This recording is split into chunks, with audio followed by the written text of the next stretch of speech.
नमस्कार, good morning. कैसे हैं आप लोग?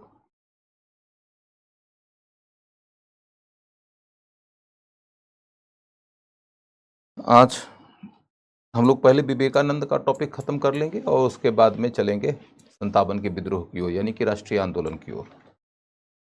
तो आपको विवेकानंद के टॉपिक के अंतर्गत जिन मूलभूत बातों पर ध्यान देना है, उसके ठोस पॉइंट्स निकाल देता हूँ। उसी के इर्द-गिर्द आपकी चर्चा होगी, उसी के ऊपर क्वेश्चन पूछा जाएगा। तो सबसे अभी लिखिएगा, नहीं अभी से सुन लीजिएगा कि विवेकानंद का जो विचार है उसमें सबसे अहम बात यह है कि वो एक सन्यासी थे और सन्यासी जिन्होंने कि पूरा जीवन इस बात के लिए समर्पित कर दिया था कि मुझे पूरी दुनिया में भारतीय संस्कृति के वेदांत दर्शन को फैलाना है ताकि आध्यात्म का प्रसार हो सके और इंसान भौतिकता में जो आकंठ डूबा हुआ है उससे मुक्ति पाए। यानी कि वो एक तरह से संसार के अंदर नैतिक जीवन को फैलाने के लिए अपने को समर्पित कर दिए थे। तो पहला पॉइंट है आध्यात्मिक नेता होना। दूसरा पॉइंट क्या है कि वो कहते थे कि आध्यात्म की शिक्षा, ईश्वर की शिक्षा, ये सब आगे की बातें हैं। सबसे पहली ज़रूरत होती है कि व्यक्ति यदि भूखा है तो उसको रोटी दे दो। रोटी भूखे का पहला ही भगवान होता है। तीसरी बात यह है कि उन्होंने जिस धर्म की शिक्षा दिया है वह धर्म एक दूसरे से प्रतिस्पर्धा करने वाला धर्म नहीं है। वो कहते हैं कि सभी धर्मों के अंदर सत्य है, सभी धर्मों के अंदर जनहित का भाव है, सभी धर्मों के रास्ते व्यक्ति चाहे तो वह हासिल कर सकता है जिसके लिए व्यक्ति अपने धर्म का पालन कर रहा है। कोई धर्म किसी से अच्छा, किसी से बुरा नहीं है। तुम जिस भी धर्म को मानते हो उसका पालन करते रहो, धर्मांतरण करने की ज़रूरत नहीं है। ऊपर से उन्होंने अपनी ओर से 4 बातें बता दी। कहा कि मेरी बात यदि मान लोगे तो तुम यदि हिंदू हो तो बेहतर हिंदू हो जाओगे, मुसलमान हो तो बेहतर मुसलमान हो जाओगे। धर्म को लेकर उनकी ये शिक्षा थी। उसके बाद फिर समाज को लेकर उनकी शिक्षा ये थी कि मनुष्य को मनुष्य के साथ मानवीय व्यवहार करना चाहिए, मानवीय संबंध रखना चाहिए।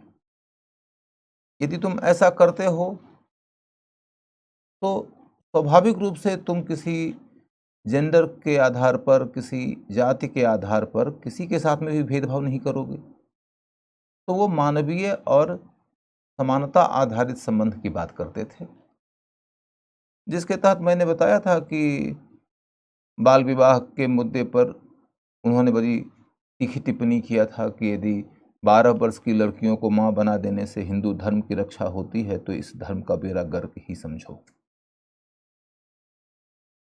और जाति के मुद्दे पर उन्होंने बड़े स्पष्ट शब्दों में कहा कि वो जो अछूत करार दिया गया है वो तुम्हारा भाई है। यदि तुम आज उसको गले से नहीं लगाओगे तो कल तुम्हारा गिरेबान पकड़ लेगा। यदि तुमने गले लगा लिया तो तुम्हारा समाज सौहार्दपूर्ण होगा और तुम्हारा राष्ट्र गौरवपूर्ण हो जाएगा। और यदि उसने तुम्हारा गिरेबान पकड़ लिया तो उसके बाद फिर तुम आपसी संघर्ष के शिकार हो जाओगे। न तुम्हारा समाज अच्छा हो पाएगा, न तो तुम्हारा राष्ट्र अच्छा हो पाएगा। क्योंकि जिसे तुमने अछूत करार दिया है वो तुम्हारा गिरेबान क्यों नहीं पकड़े। यदि तुम आगे बढ़ के उसे गले लगा लो और पीछे की गलती को भूल जाओ, तो फिर एक बेहतर समाज बन सकता है। जिसने किसी को अछूत बताया उसे आगे बढ़ के गले लगाना पड़ेगा, उसे प्रायश्चित करना पड़ेगा। और जिसके साथ में अन्याय हुआ वो यदि ये देखेगा कि चलो आज ये आगे बढ़ के गले लगा रहा है और पीछे की गलतियों का प्रायश्चित कर रहा है, तो पीछे की जो भी गलतियां हुई है उसके ऊपर मिट्टी डाल सकता है। लेकिन तुम आगे बढ़ोगे नहीं, तुम पीछे का प्रायश्चित करोगे नहीं, तो जिसके साथ में अन्याय हुआ है जब उसके अंदर चेतना जगेगी तो स्वाभाविक रूप से प्रतिरोध करेगा, और प्रतिरोध के समानांतर तुम प्रतिक्रिया लेकर आओगे। तो प्रतिरोध बनाम प्रतिक्रिया के बीच में क्या नाता बनेगा? संघर्ष का नाता बनेगा। और संघर्षों के बीच में से क्या राष्ट्र बना पाओगे तुम? विवेकानंद ये बात बोल रहे हैं।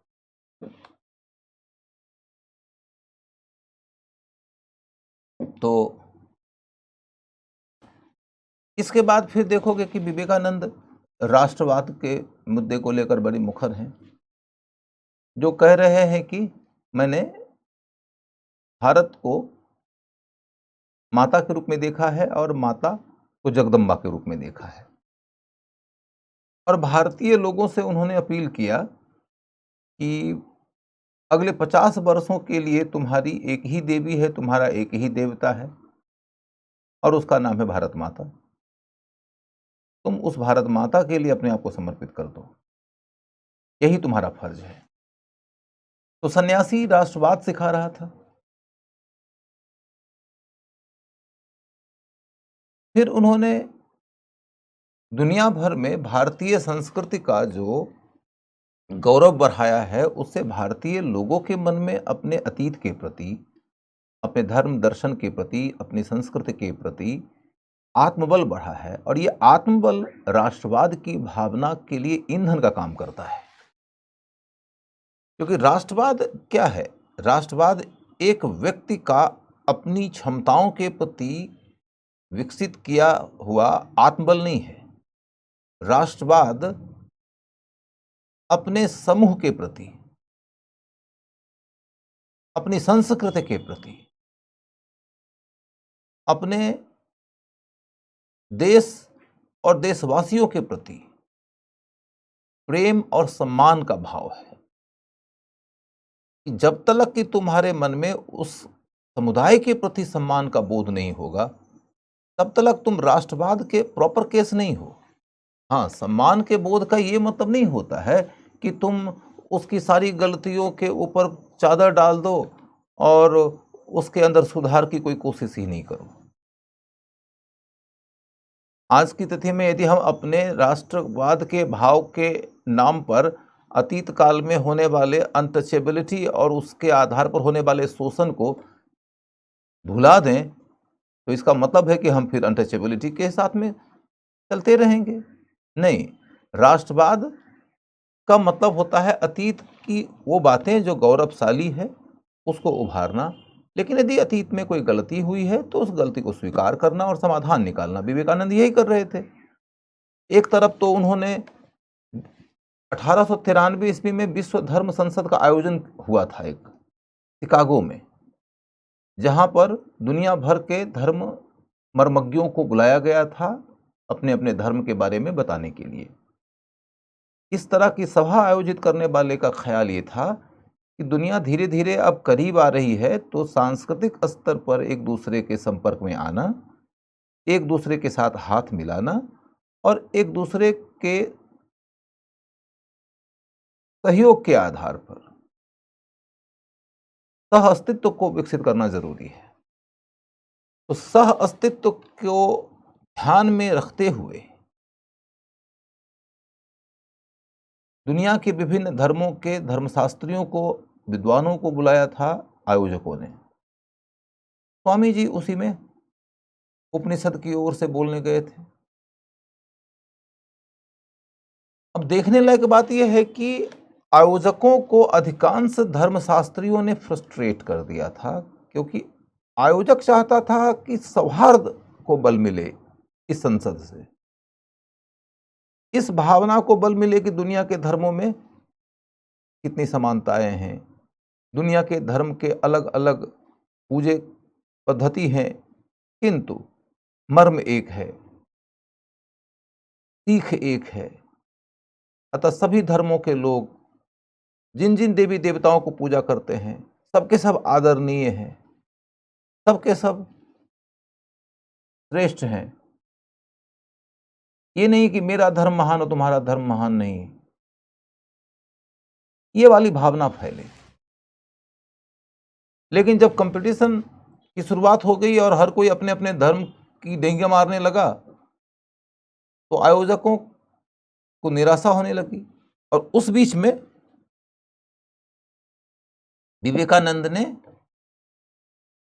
जो पाठ पढ़ाया लोगों को, वो ये कि सभी धर्म श्रेष्ठ है, सभी बीज में वृक्ष बनने की संभावना है, सभी नदियां समुद्र की ओर जाती हैं, किसी को अपना धर्म बदलने की जरूरत नहीं है।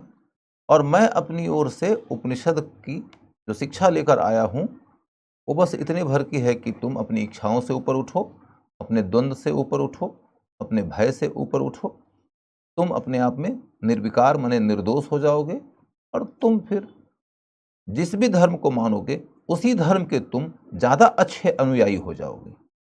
ये शिक्षा जब विवेकानंद जी ने दिया, तो अगले दिन अमेरिका के सबसे बड़े अखबार न्यूयॉर्क हेराल्ड में फ्रंट पेज पर विवेकानंद का फोटो छपा, और उसमें ये बात कही गई कि गोरे लोग ये दावा करते हैं कि अश्वेत समाज के लोग पिछड़े हुए हैं, असभ्य हैं।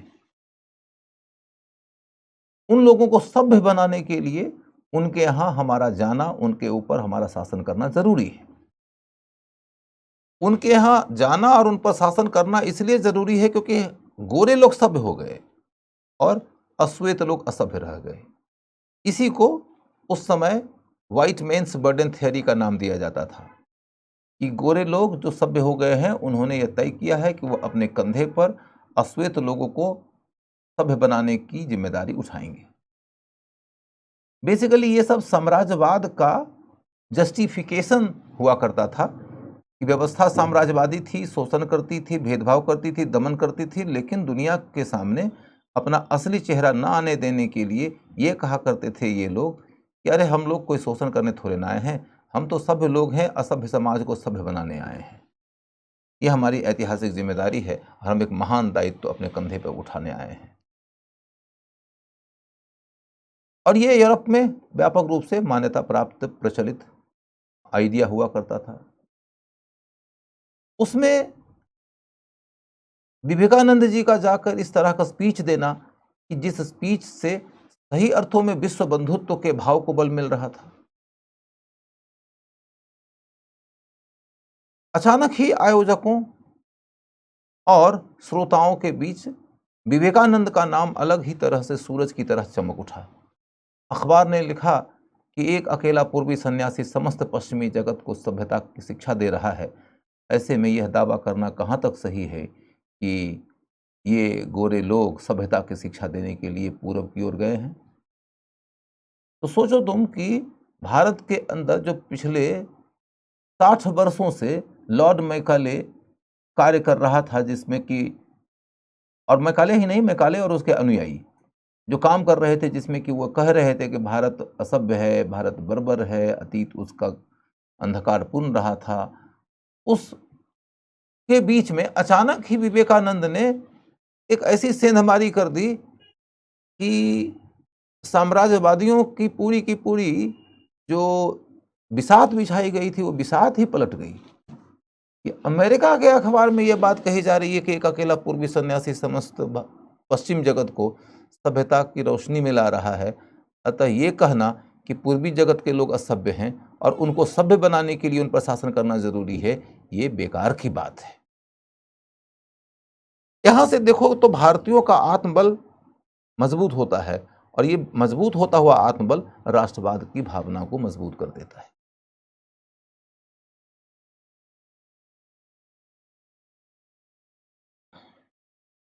ठीक है।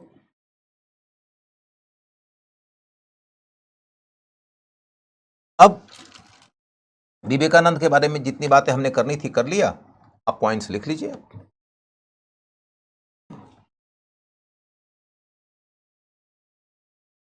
पॉइंट्स लिख लीजिए।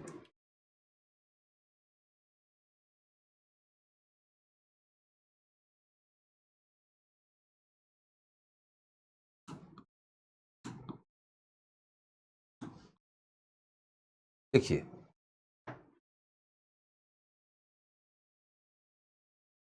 जन्म बंगाल में हुआ था।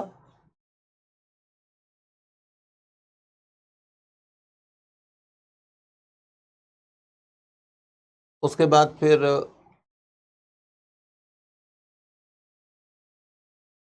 19वीं सदी का अंतिम चतुर्थांश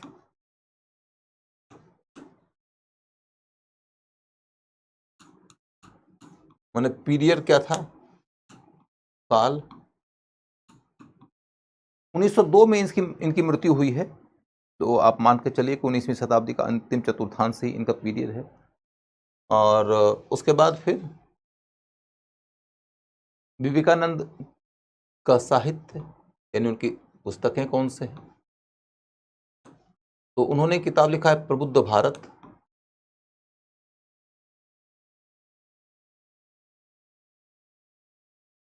उद्बोधन, उद्बोधन,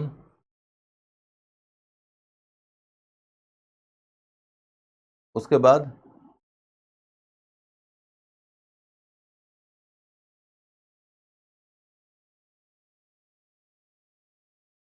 ज्ञान योग, ज्ञान योग, कर्मयोग, भक्ति योग, प्रेम योग, राजयोग। राजयोग। तो इस तरह की किताबों की रचना उन्होंने किया है। उसके बाद फिर संस्था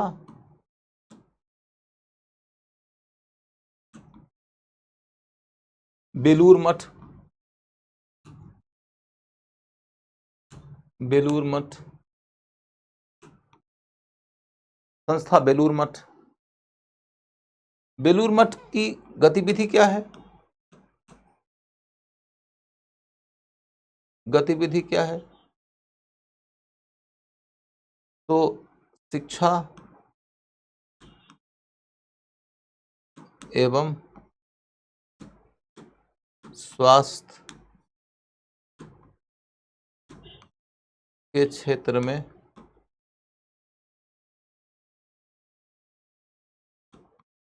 समाज कल्याण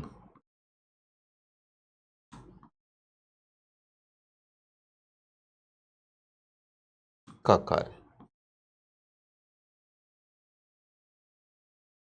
बल्कि एक शब्द लिखे विशेष रूप से, विशेष रूप से माने समाज कल्याण का कार्य उनका कार्य क्षेत्र है और विशेष तौर पर वो शिक्षा और स्वास्थ्य के क्षेत्र में काम करते हैं। इसके बाद फिर विवेकानंद का विचार क्या है,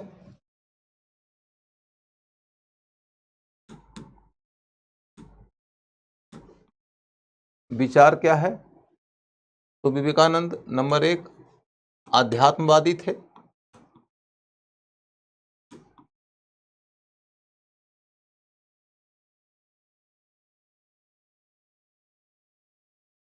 नंबर 2 विवेकानंद रोटी और आध्यात्म, रोटी और आध्यात्म को मिलाए, रोटी और आध्यात्म को मिलाए,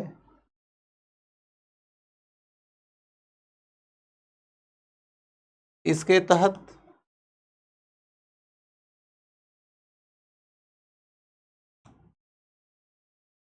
उन्होंने इसके तहत उन्होंने इसके तहत उन्होंने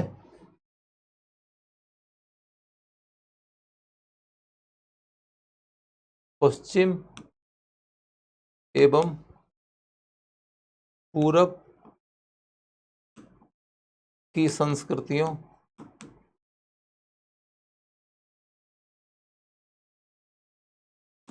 के तालमेल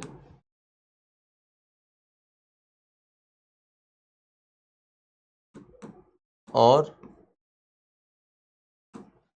पश्चिम एवं पूर्व की संस्कृतियों के तालमेल और आध्यात्म एवं समाजवाद के तालमेल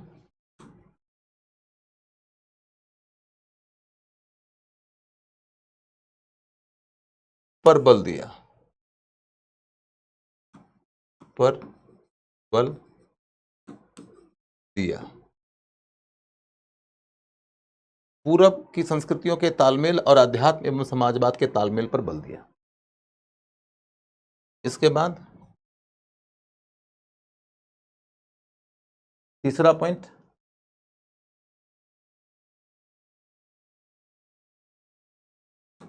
विवेकानंद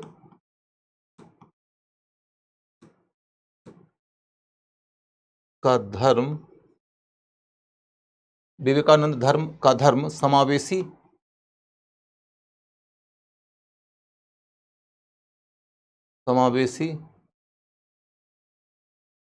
था और ये सबकी श्रेष्ठता एवं सबके सौहार्द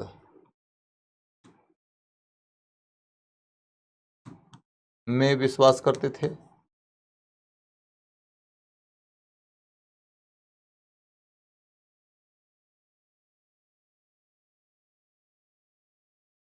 सबकी श्रेष्ठता और सबके सौहार्द में विश्वास करते थे। इसके बाद फिर देखोगे कि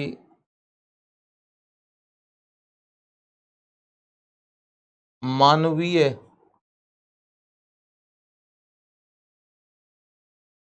सामाजिक संबंध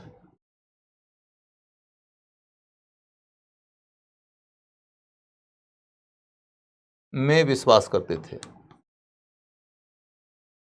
मानवीय सामाजिक संबंध में विश्वास करते थे।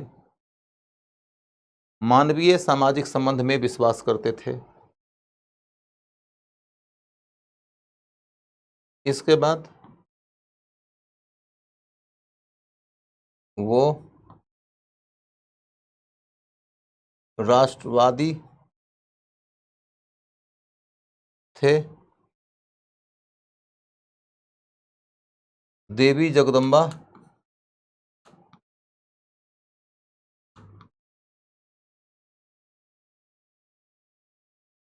के रूप में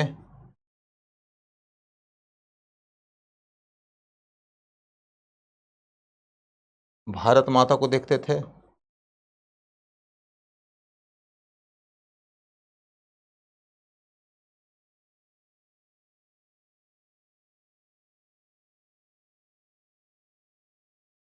देवी जगदम्बा के रूप में भारत माता को देखते थे।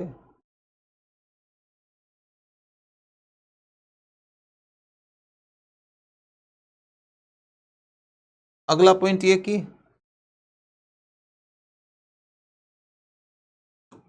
विवेकानंद शिक्षा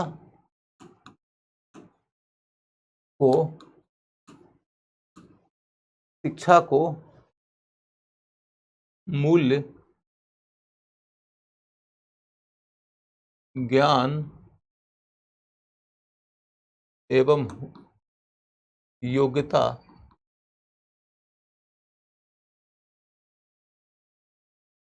की दृष्टि से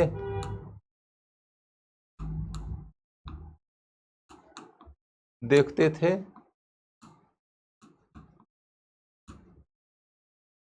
न कि सिर्फ अर्थोपार्जन की दृष्टि से, न कि सिर्फ अर्थोपार्जन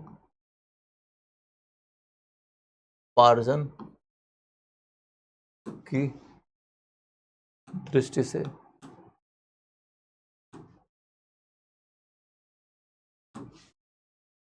लास्ट पॉइंट कि विवेकानंद पराक्रम के दार्शनिक थे, पराक्रम का दार्शनिक थे।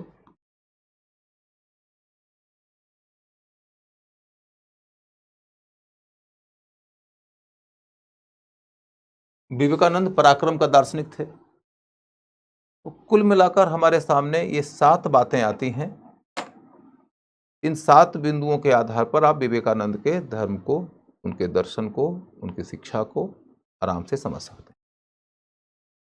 यदि मैं अगले 5 मिनट के अंदर इसे रिवाइज करा दूं तो बात पूरी हो जाएगी और टॉपिक खत्म हो जाएगा। आध्यात्मवादी का सामान्य अर्थ होता है कि वह ये कह रहे थे कि व्यक्ति को अपनी आत्मा के अनुकूल अपना जीवन जीना चाहिए। और आत्मा का मूल स्वभाव क्या है? तो यह कि वो इच्छाओं से, द्वंद्व से, भय से मुक्त रहती है और वह बिल्कुल ही निर्विकार, निर्दोष स्थिति में जब हो तो वह आनंद की अवस्था में होती है। यदि तुम अपना जीवन अपनी आत्मा के मूल स्वभाव से अलग होके जियोगे तो फिर तुमको कभी आनंद की प्राप्ति नहीं होगी, बल्कि तुम दुख ही प्राप्त करोगे। चाहे तुम कितना भी धन प्राप्त कर लो, पद प्राप्त कर लो, ख्याति प्राप्त कर लो, अंत में तुमको दुख होगा। यदि तुम उस दुख से ऊपर उठना चाहते हो तो तुमको अपनी आत्मा के स्वभाव को समझना होगा और अपने जीवन को अपनी आत्मा के स्वभाव के अनुकूल गढ़ना होगा। तो यहां पर देखो तो विवेकानंद कह रहे हैं दुनिया को कि भौतिकता का रास्ता छोड़ो।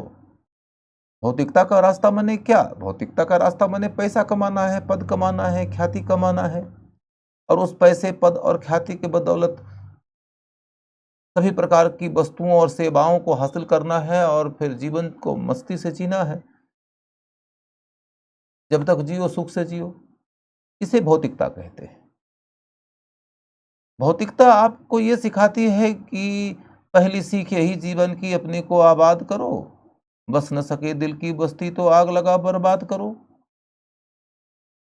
विवेकानंद कह रहे हैं कि जब तुम इस तरह के मार्ग पर चलोगे तो फिर उससे तुम्हारा अंततोगत्वा नुकसान ही नुकसान होगा। हर मनुष्य का सबसे पहला और सबसे अंतिम उद्देश्य होता है खुश रहना। बाकी सब कुछ खुशी की प्राप्ति के साधन और उपाय मात्र हैं। लेकिन खुश तुम रह तब पाओगे ना जबकि तुम यह जानोगे कि खुशी का रास्ता क्या है।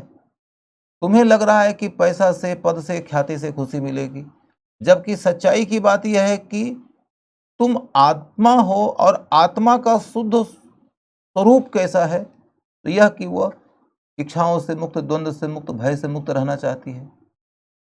भौतिकता की दुनिया में जैसे ही तुम अपने कदम बढ़ाते हो तुम्हारी इच्छाएं प्रबल हो जाती है। इच्छाओं की पूर्ति के लिए प्रयत्न करने लगते हो तो तमाम प्रकार की दुविधाएं उपजती है कि ये बोलें कि ना बोलें, ये कहें कि ना कहें, ये करें कि ना करें। कहेंगे बात तो सही है लेकिन वो बुरा मान जाएगा, करेंगे तो काम तो सही है लेकिन इसका ये नतीजा निकल जाएगा और तुम दुविधा में फंस जाते हो। और दुविधाओं में फंसते हो और डर के मारे अंततः वो नहीं करते हो जो करना चाहिए, वो नहीं बोलते हो जो बोलना चाहिए। नतीजा क्या है कि तुम इच्छा में, द्वंद्व में, भय में फंस गए। तुम्हारी आत्मा तो दुखी ही रहेगी। भले ही तुमने इस रास्ते चलकर बहुत पैसे कमा लिए, बहुत बड़ा पद हासिल कर लिया, लेकिन तुम्हारे अंदर एक हुक उपजता रहेगा कि जो ये कहता रहेगा कि भैया तुमने वो तो नहीं कहा था जो कहना चाहिए था, तुमने वो तो नहीं किया था जो करना चाहिए था। एक भूखे को देखा तुमने, एक प्यासे को देखा तुमने, तुम यदि उसे रोटी खिला देते, तुम उसे पानी पिला देते तो मैं तृप्त हो जाती। वो तो तृप्त होता, मैं तृप्त हो जाती, लेकिन तुमने तो उसको भोजन नहीं कराया, तुमने तो उसे पानी नहीं पिलाया। पता नहीं कौन सा तुम्हारा ईगो आ गया कि उस फटे हुए कपड़े वाले के सामने मैं खड़ा होऊंगा तो मेरा जो स्टाइल है, मेरा स्टेटस है वो गिर जाएगा। न जाने क्यों और कितने ही कारणों से इंसान मानव के जैसा व्यवहार नहीं कर पाता है। एक भिखारी एक सेठ जी के सामने से गुजरा और बोला कि सेठ जी पानी पिला दो। सेठ जी ने कहा कि आदमी नहीं है। आदमी नहीं है का मतलब उनका स्टाफ नहीं है जो पानी पिला सकता था।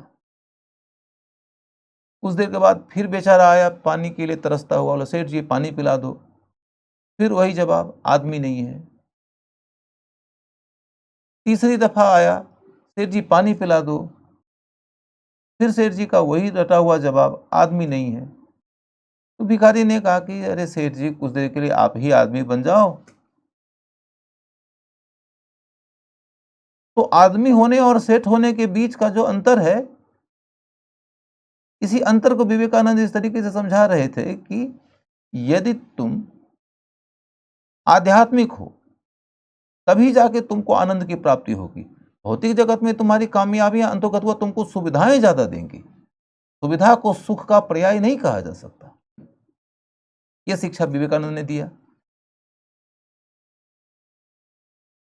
उसके बाद फिर उन्होंने कहा कि व्यक्ति को हम भगवान की शिक्षा दे रहे हैं, आध्यात्म की शिक्षा दे रहे हैं, लेकिन यदि उसको रोटी दिया ही नहीं, उसको रोजगार दिया ही नहीं, उसको हमने रहने का, खाने का, पहनने का, स्वास्थ्य का, बुनियादी शिक्षा का, ये सब अवसर दिया ही नहीं, तो फिर उसको आध्यात्म की शिक्षा दे देना, ये शिक्षा कभी कारगर नहीं होगी। रोटी का मतलब सिर्फ और सिर्फ रोटी नहीं है। रोटियां एक सिंबल है। रोटी में रोटी, कपड़ा, मकान, शिक्षा, स्वास्थ्य सब शामिल है। रोटी का मतलब है बुनियादी जरूरत। यदि बुनियादी जरूरत की पूर्ति हमने नहीं किया और हमने उसको सिर्फ और सिर्फ आध्यात्मिक शिक्षा देना जारी रखा तो वो आध्यात्मिक शिक्षा फलेगी नहीं। तो कह रहे हैं रोटी भूखे का पहला भगवान है। इसको उन्होंने और आगे बढ़ा दिया और ये कह रहे हैं कि इसके तहत उन्होंने पश्चिम और पूरब के बीच में तालमेल बिठाने की बात किया। वो कह रहे थे कि पश्चिम आज के तथ्य में तकनीकी तरीके से, आर्थिक तरीके से आगे बढ़ गया है। उन्होंने उत्पादन की नई नई पद्धतियां विकसित कर ली है। उनके देश में समृद्धि आ गई है।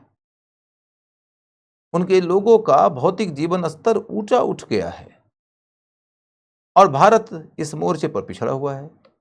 तो भारत को यूरोप से, अमेरिका से, जापान से संपर्क करके उनकी उत्पादन की नई पद्धतियों को सीखना चाहिए और उन्हें इससे अपनाकर अपने देश में आर्थिक उन्नति को आगे बढ़ाना चाहिए ताकि लोगों की बुनियादी जरूरतों की पूर्ति हो सके। तो वो पश्चिम से सीखने की बात कर रहे थे, लेकिन क्या सीखना है? उत्पादन की नई पद्धति, टेक्नोलॉजी, ताकि आर्थिक उन्नति हो और लोगों की जरूरतों की पूर्ति हो।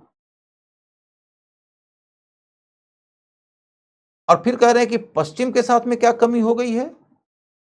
पश्चिम भौतिकता के रास्ते पर मुड़ गया है। वह उपभोक्तावादी होता जा रहा है। उसका समाज नैतिक रूप से पतन की ओर बढ़ता जा रहा है और यदि यह पतन यूं ही जारी रहा तो पश्चिम में घनघोर निराशा छा जाएगी,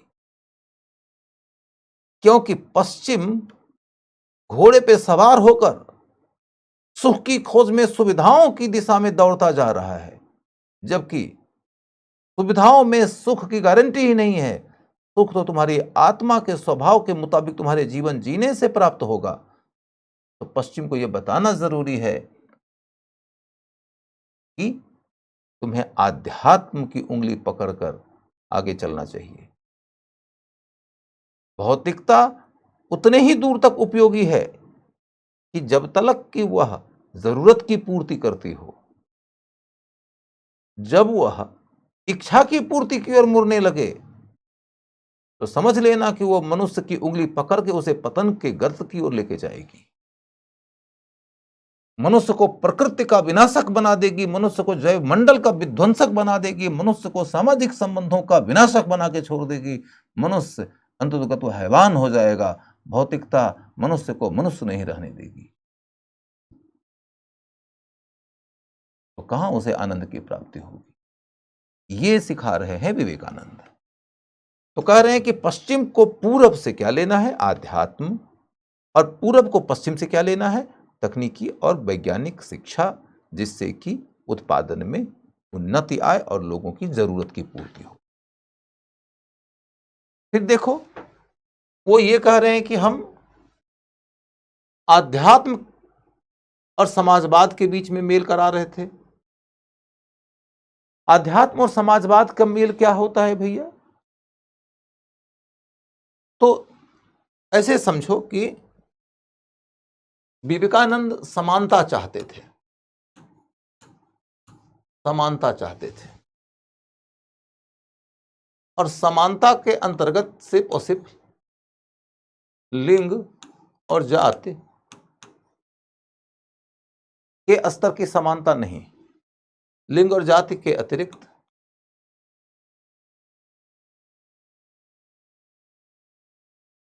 वो आर्थिक भेद का भी अंत चाहते थे।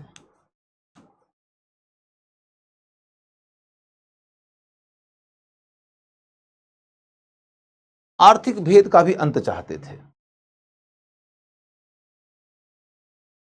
अब सवाल ये उठता है कि आर्थिक भेद का अंत क्यों चाहते थे?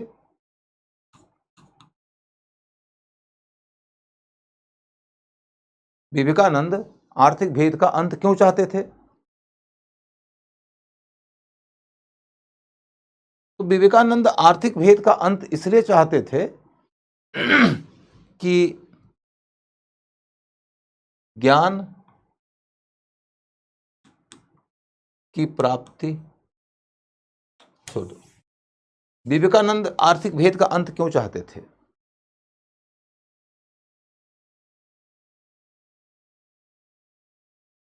क्योंकि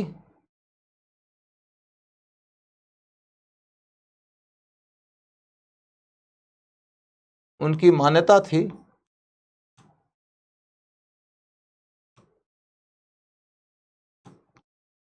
कि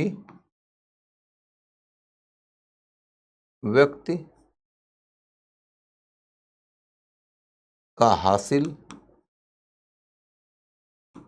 माने जो प्राप्ति है, उपलब्धि है, व्यक्ति का हासिल सिर्फ उसकी उपलब्धियों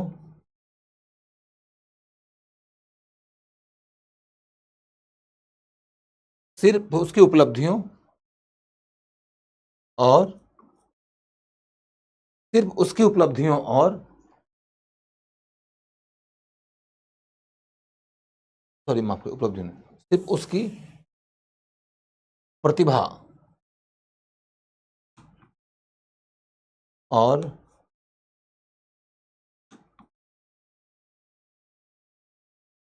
परिश्रम का परिणाम नहीं है।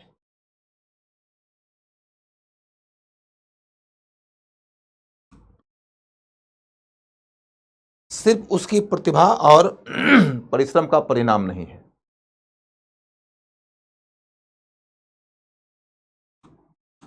इसमें प्रकृति, संस्कृति,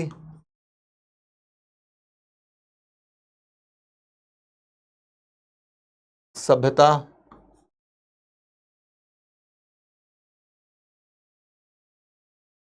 समाज, राज्य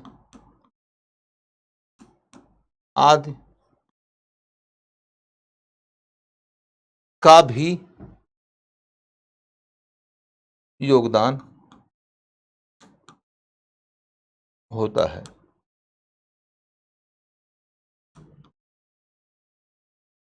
आदि का भी योगदान होता है।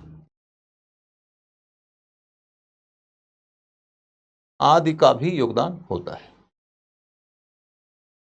तो इसको समझो तुम कि विवेकानंद कह रहे हैं कि यदि तुम्हारी कोई उपलब्धि है तो इस उपलब्धि के लिए तुम यदि ये कहते हो कि मैं प्रतिभाशाली हूं इसलिए मेरी ये उपलब्धि है, मैं परिश्रमी हूं इसलिए मेरी ये उपलब्धि है, मैंने पराक्रम का प्रदर्शन किया है तब मैं ये हासिल कर सका हूं, तो यह आधा सच है। तुम्हारी ये सारी उपलब्धियां सिर्फ और सिर्फ तुम्हारी प्रतिभा और तुम्हारे परिश्रम और तुम्हारे पराक्रम का परिणाम नहीं है। यदि ये प्रकृति न होती तो, यदि ये संस्कृति न होती तो, यदि समाज न होता तो, यदि राज्य न होता तो, सिर्फ अपनी प्रतिभा और अपने परिश्रम और अपने पराक्रम के बदौलत तुम ये सब हासिल कर सकते थे? नहीं हासिल कर सकते थे। अतः अपनी उपलब्धियों को तुम उन सब के योगदान के साथ जोड़कर देखो। मान लो कि तुमने बहुत परिश्रम करके 1 करोड़ रुपया कमाया, 1 करोड़ रुपया से तुमने 1 एकड़ जमीन खरीदा। 1 एकड़ जमीन का फिर तुम आगे चलकर कई तरह का उपयोग कर सकते हो। 1 करोड़ रुपया से तुम 1 एकड़ जमीन खरीद सकते हो, लेकिन क्या तुम 1 करोड़ रुपया से 1 एकड़ जमीन बना सकते हो? अतः तुम उस जमीन का सीना कोड़ के जो हासिल करोगे, उस हासिल का पूरा यश तुम्हारा नहीं है। धरती बनाया किसने है?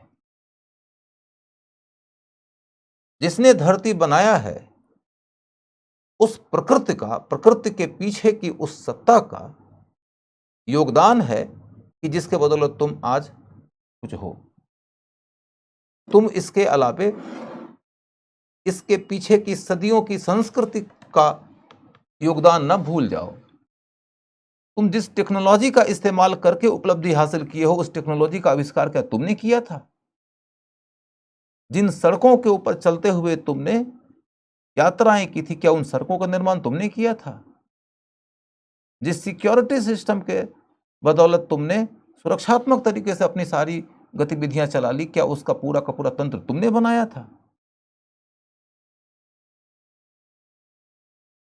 तुम्हारे द्वारा किए गए प्रत्येक कार्य के अंदर कई लोगों के द्वारा किए गए कार्यों से हासिल की गई उपलब्धियों का योगदान है।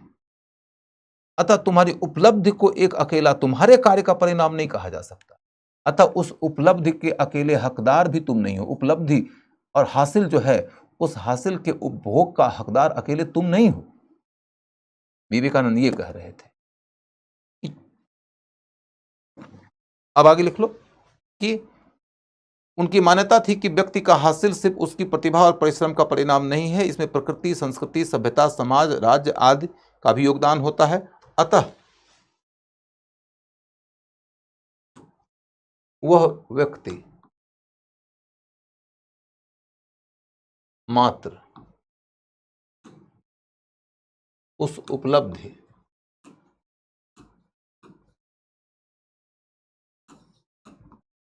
के भोग का हकदार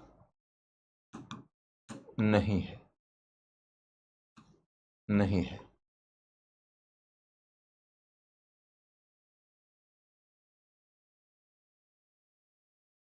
उसमें दूसरों का भी हक है। का भी हक है, इसमें दूसरों का भी हक है।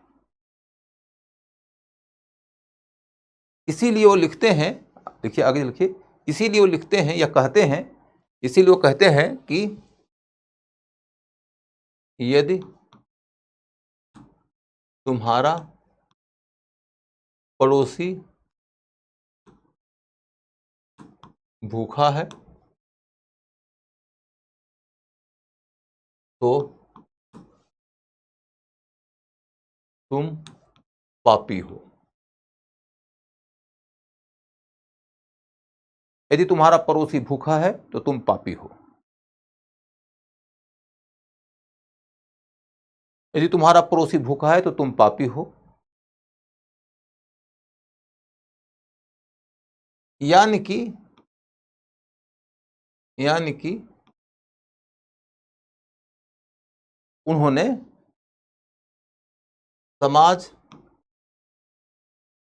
सेवा एवं कल्याण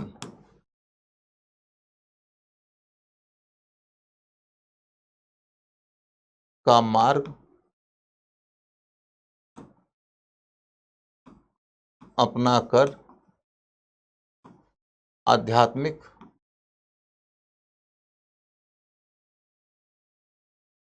उन्नति की शिक्षा दिया।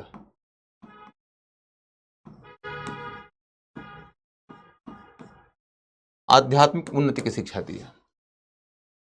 तो वो ये कह रहे हैं कि तुम यदि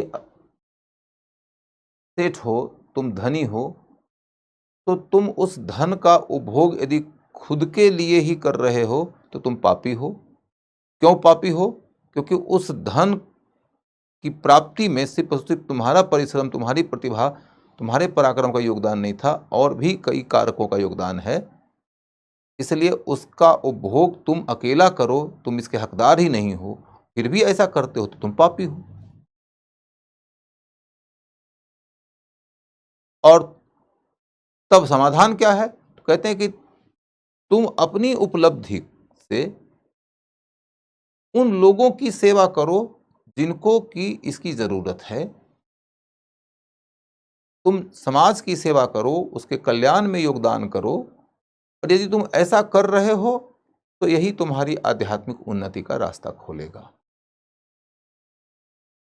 इसी से तुमको अधिक से अधिक आनंद की प्राप्ति होगी, क्योंकि तुम मूल रूप से एक आत्मा हो, और आत्मा ऐसे ही भाव, ऐसे ही विचार, ऐसे ही व्यवहार से आनंद महसूस करती है। That's it.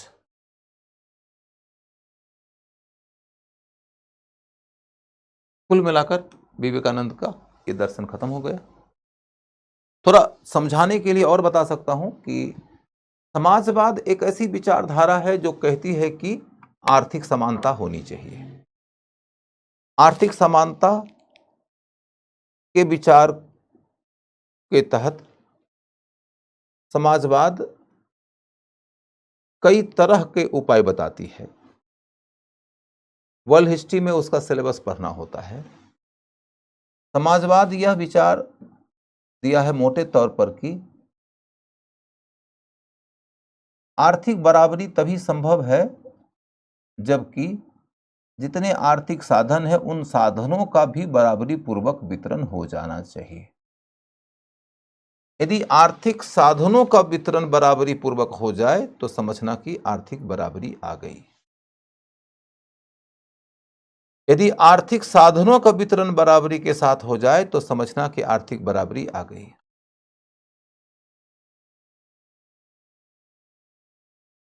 समाजवादियों का एक विचार हमेशा से रहा है कि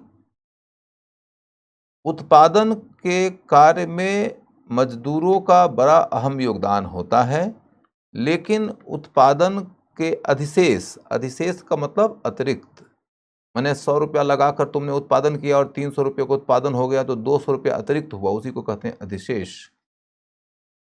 समाजवादी कहते हैं कि उत्पादन के अधिशेष के सृजन में सबसे बड़ा योगदान होता है मजदूर का, लेकिन मालिक लोग मजदूरों को बहुत साधारण मजदूरी दे देते हैं, उनका इससे गुजारा तक मुश्किल से चल पाता है, और मालिक लोग अधिकांश हिस्से पर कब्जा करके विलासितापूर्वक जीवन जी रहे हैं, जो कि गलत है। यानी कि अधिशेष के अन्यायपूर्ण वितरण का सिद्धांत समाजवादी लोग देते हैं। विवेकानंद भी तो यही बात कह रहे थे ना, कि तुम्हारी जो उपलब्धियां हैं, जो तुम्हारा धन है, तुम्हारा जो पूरा का पूरा वेल्थ है, जो प्रोस्पेरिटी है, उसके ऊपर तुम्हारा कब्जा इसलिए हो गया है क्योंकि सिस्टम ऐसा है। ऐसा नहीं है कि ये सब का सब वाजिब है, ये सब का सब एथिकल है, ये सब का सब न्याय संगत है, ऐसा नहीं है। एक व्यवस्था बन गई है, जो व्यवस्था दोषपूर्ण है, उस व्यवस्था के दोष का लाभ उठाकर तुम समृद्ध हो गए हो, और उसकी व्यवस्था की गलती का शिकार होकर कोई गरीब रह गया है।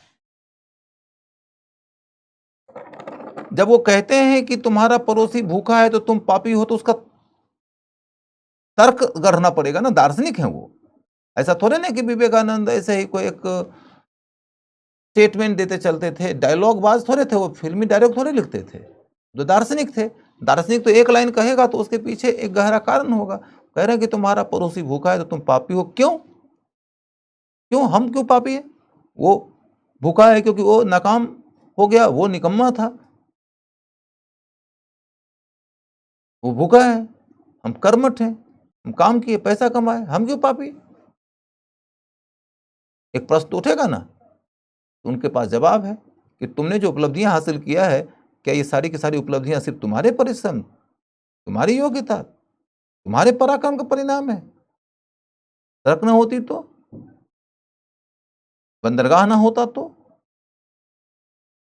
ये टेक्नोलॉजी ना होता तो, ये स्टेट ना होता तो, बहुत कुछ हासिल हुआ है इसके पहले की सदियों में, और उन सब हासिल का उपयोग करके तुमने आज कुछ हासिल कर लिया, और उस हासिल को तुम अपनी उपलब्धि मात्र बता रहे हो।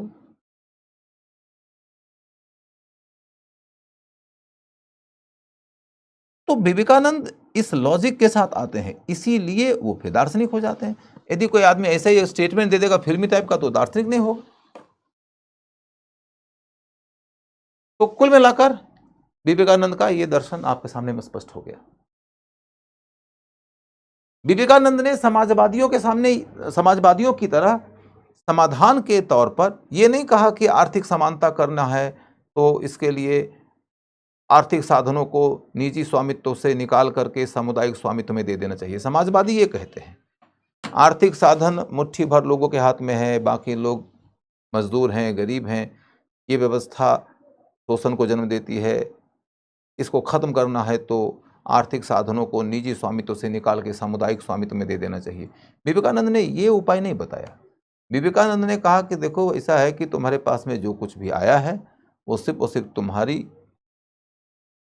प्रतिभा और तुम्हारे परिश्रम और तुम्हारे पराक्रम का परिणाम नहीं है, अतः तुम इसका अकेला उपभोग न करो, इसके उपभोग का भागी उनको भी बना लो जो गरीब हैं, और इसके लिए क्या तरीका है तो सेवा का काम चुन लो। यानी कि उन्होंने निजी स्वामित्व को खत्म करके साधनों के सामुदायिक स्वामित्व का विकल्प नहीं दिया। उन्होंने ये कहा कि उपलब्धियों का वितरण ऐसे तरीके से कर दो जिससे कि सबकी जरूरतों की पूर्ति हो जाए। एक लाइन नीचे लिख लो। मोटे तौर पर कहा जा सकता है कि विवेकानंद ने, मोटे तौर पर यह कहा जा सकता है विवेकानंद ने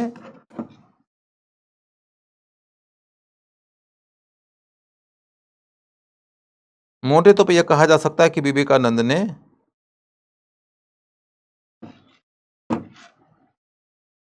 समाजवादियों की तरह आर्थिक साधनों के सामुदायिक वितरण का विकल्प नहीं दिया, आर्थिक साधनों के सामुदायिक वितरण का बल नहीं दिया, बल्कि आर्थिक साधनों के सामुदायिक वितरण पर बल नहीं दिया, बल्कि बल्कि उन्होंने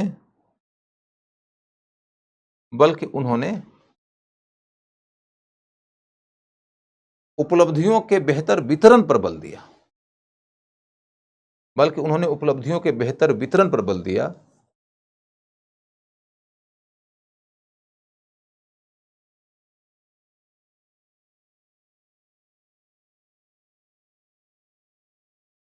और कहा कि इसी रास्ते तुमको आत्मिक आनंद की प्राप्ति होगी। माने तुम्हारी आत्मा को आनंद मिलेगा, तुमको आत्मिक आनंद की प्राप्ति होगी।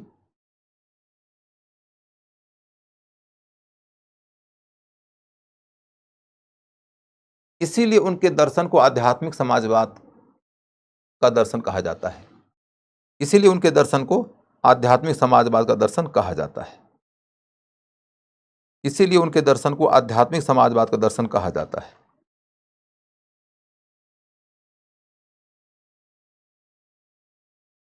इसीलिए उनके दर्शन को आध्यात्मिक समाजवाद का दर्शन कहा जाता है। हो गया। अब अगला मुद्दा, ये बहुत साधारण चीज है कि मानवीय सामाजिक संबंध में विश्वास करते थे कि भैया वो जाति भेद को नहीं मानते थे, लिंग भेद को नहीं मानते थे। ये तो मैंने ऑलरेडी समझा रखा है, उधर जाने की जरूरत नहीं है। राष्ट्रवादी थे और देवी जगदम्बा के रूप में भारत माता को देखते थे, ये मैंने बता रखा है। मैंने ये भी बता दिया है कि जब उन्होंने शिकागो सभा में बात किया तो शिकागो से राष्ट्रवादी भावना को बल मिला।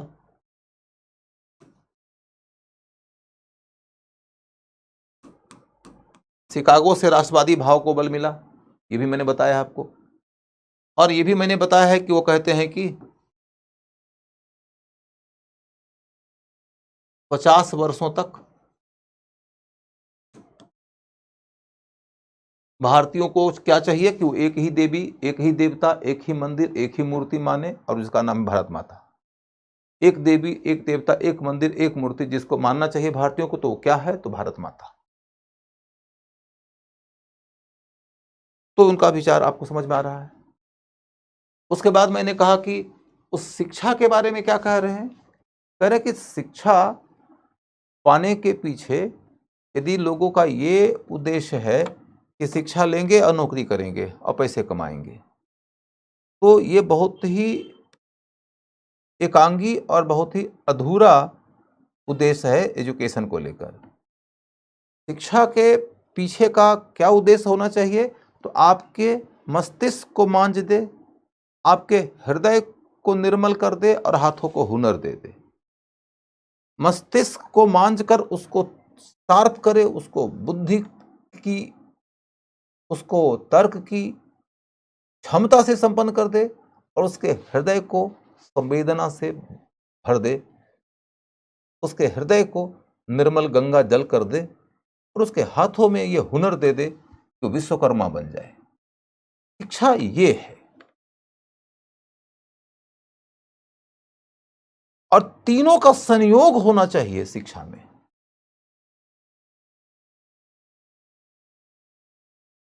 यानी कि उनकी शिक्षा में तर्क भी होगा, नीति भी होगी और हुनर भी होगा। शिक्षा वो होगी जिसमें दिमाग को तर्क मिलेगा, दिल को नैतिकता मिलेगी और हाथों को हुनर मिलेगा। ऐसा नहीं है कि जिसको हुनर हासिल है उसको तर्क की जरूरत नहीं है और उसको नैतिकता की जरूरत नहीं है। ऐसा नहीं है कि जिसको नैतिकता की शिक्षा हासिल है उसको हुनर की जरूरत नहीं और तर्क की जरूरत नहीं है, और जिसको हुनर है उसको भी बाकी दो चाहिए, जिसको बुद्धि है उसको भी बाकी दो चाहिए, जिसको संवेदना है उसको भी, नीति है उसको भी बाकी दो चाहिए। तो वो कहते हैं शिक्षा तो एक गोल्डन ट्रायंगल की तरह है।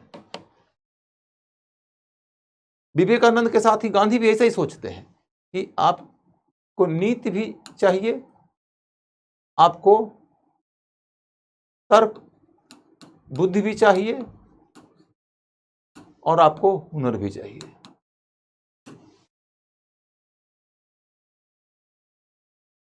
इसके बाद फिर इसीलिए वो कह रहे हैं कि पश्चिम वाले के साथ में क्या दिक्कत हो गई, पश्चिम वाला हुनर डेवलप कर लिया, तर्क बुद्धि डेवलप कर लिया, यहां पर वो चूक गया, वो भौतिकतावादी हो गया। पूरब वाला के साथ में क्या हुआ, वो नीति की शिक्षा खूब डेवलप कर लिया, उसके पास में उपनिषद है, बुद्धिज्म है, जैनिज्म है, सब उसको अध्यात्म सिखाते हैं, नैतिकता सिखाते हैं, लेकिन वह इस जगह पर चूक गया। पश्चिम को क्या चाहिए कि वो अपनी ये वाली शिक्षा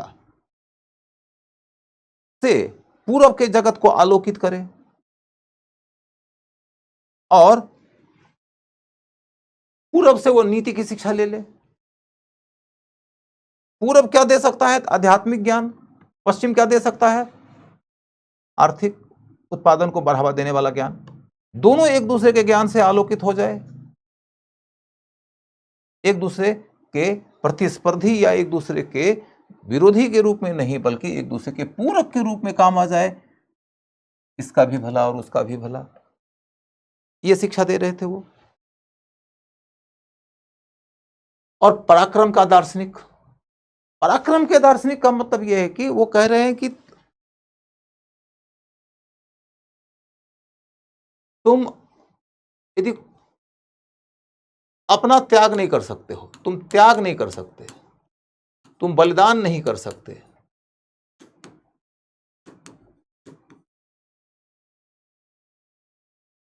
तो पराक्रमी नहीं हो।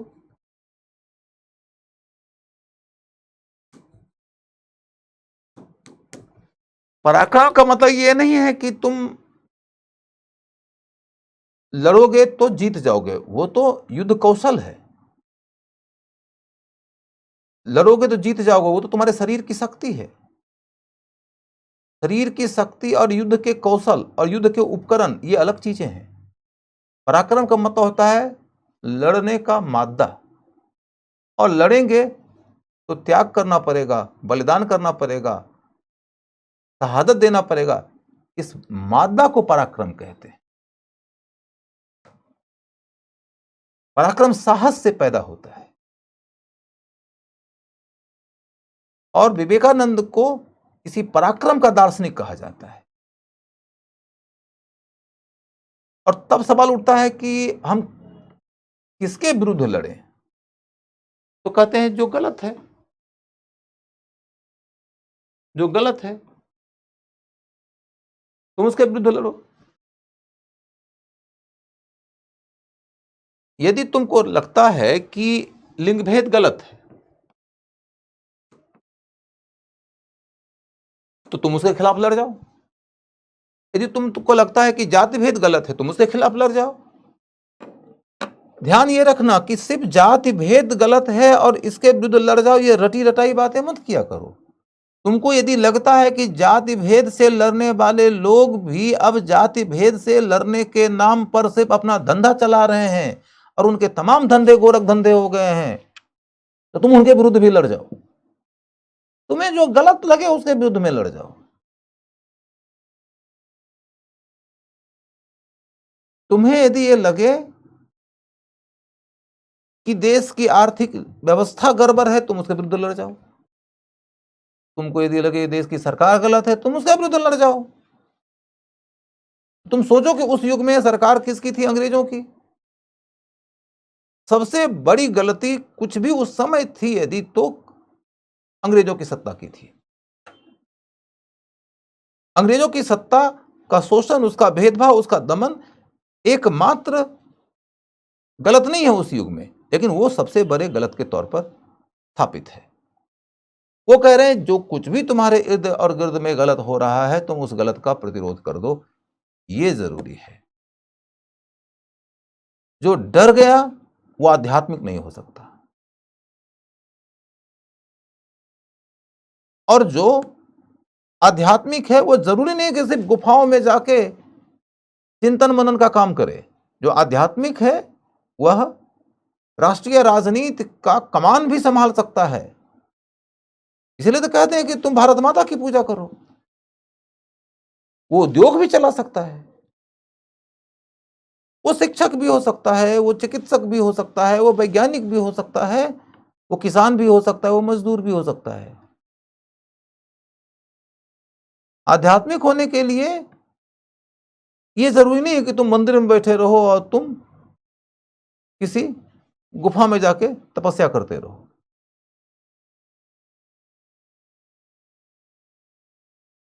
कुल मिलाकर कहानी स्पष्ट हो गई।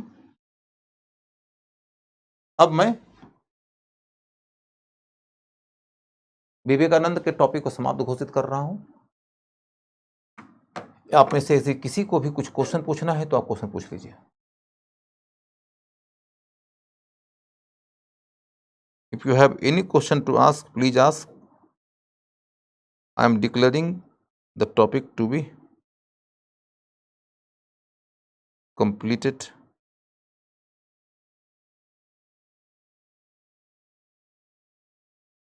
बोलो बच्चों लोग।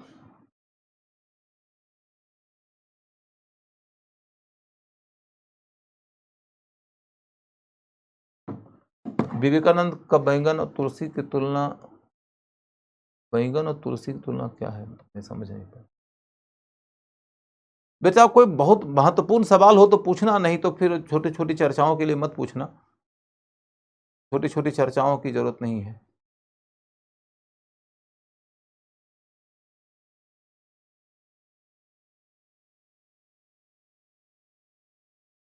मतलब विवेकानंद जी की बात अद्भुत है, विलक्षण है भाई। मतलब 40 वर्ष से भी कम अवस्था में उनकी मृत्यु हो जाती है, और उस बीच में वो अच्छे स्कूल कॉलेज में पढ़ाई करके तमाम पश्चिमी विचारधाराओं को पढ़ा सीखा। फिर उन्होंने उपनिषदों का गहन अध्ययन किया, उसको सीखा। दुनिया के अन्य धर्मों के ग्रंथों का अध्ययन किया, उसको सीखा। रामकृष्ण परमहंस से सीखे, कई स्रोतों से उन्होंने ज्ञान हासिल किया, और सभी ज्ञान को इस तरीके से उन्होंने मिला दिया कि जिसके रास्ते समाधान निकलता हो, संघर्ष न होता हो। पश्चिम से भी कुछ लिया जा सकता है, पूरब से भी कुछ लिया जा सकता है। दोनों की अच्छी बातों को लेकर बेहतर मानव जीवन का विकास किया जा सकता है। धर्म इतने हैं, किसी धर्म में संघर्ष नहीं होगा, किसी का किसी के साथ में प्रतिस्पर्धा नहीं होना है, मिलो जुलो सौहार्द से रहो, प्रेम से रहो, इस तरह की शिक्षा है ना। अब हो गया। अब चल के देखो कि हमारा अगला टॉपिक आ रहा है 1857 का विद्रोह।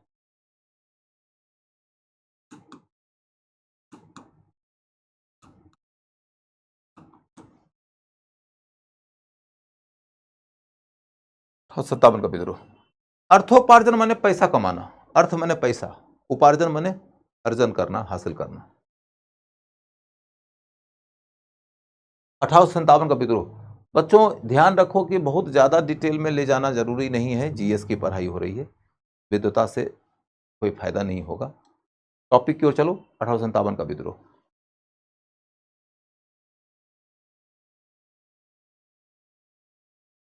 प्रमुख घटनाएं।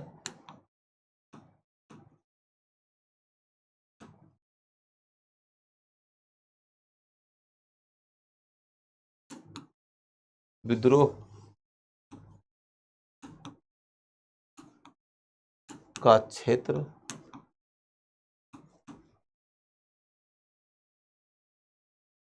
नेता, दमनकर्ता,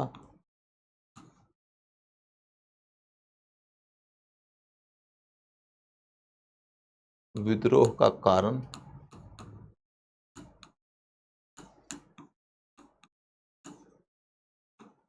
विद्रोह का स्वरूप,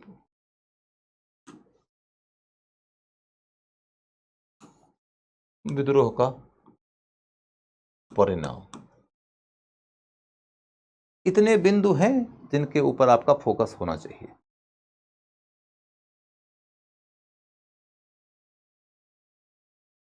जो विवेकानंद जो 57 का विद्रोह हुआ है, उसकी घटनाओं में एक तो मंगल पांडे की चर्चा होती है।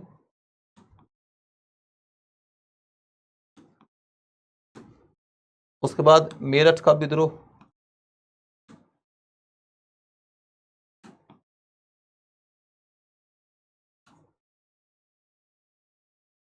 उसके बाद फिर दिल्ली,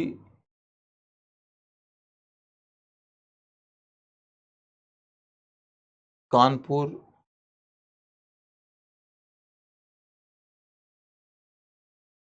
लखनऊ,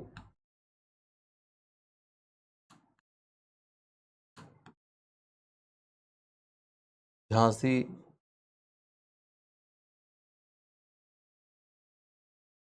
इलाहाबाद,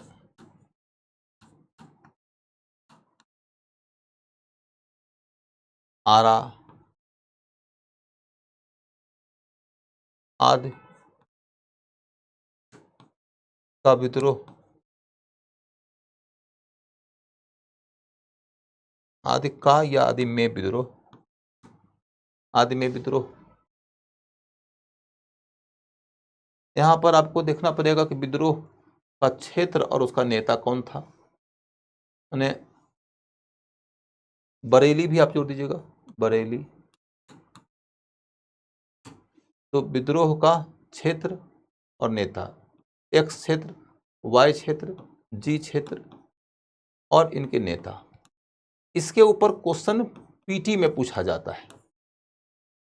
और उन क्षेत्रों में जब विद्रोह हुआ था तो विद्रोह का दमन किसने किया था, ये सब क्वेश्चन पीटी में पूछा जाता है। आपके उड़ान के नोट्स में ये सब होगा। आप अपने उड़ान के नोट्स से इसकी तैयारी कर सकते हैं, इसमें ये सब चीज आपको मिल जाएगा। एक मिनट,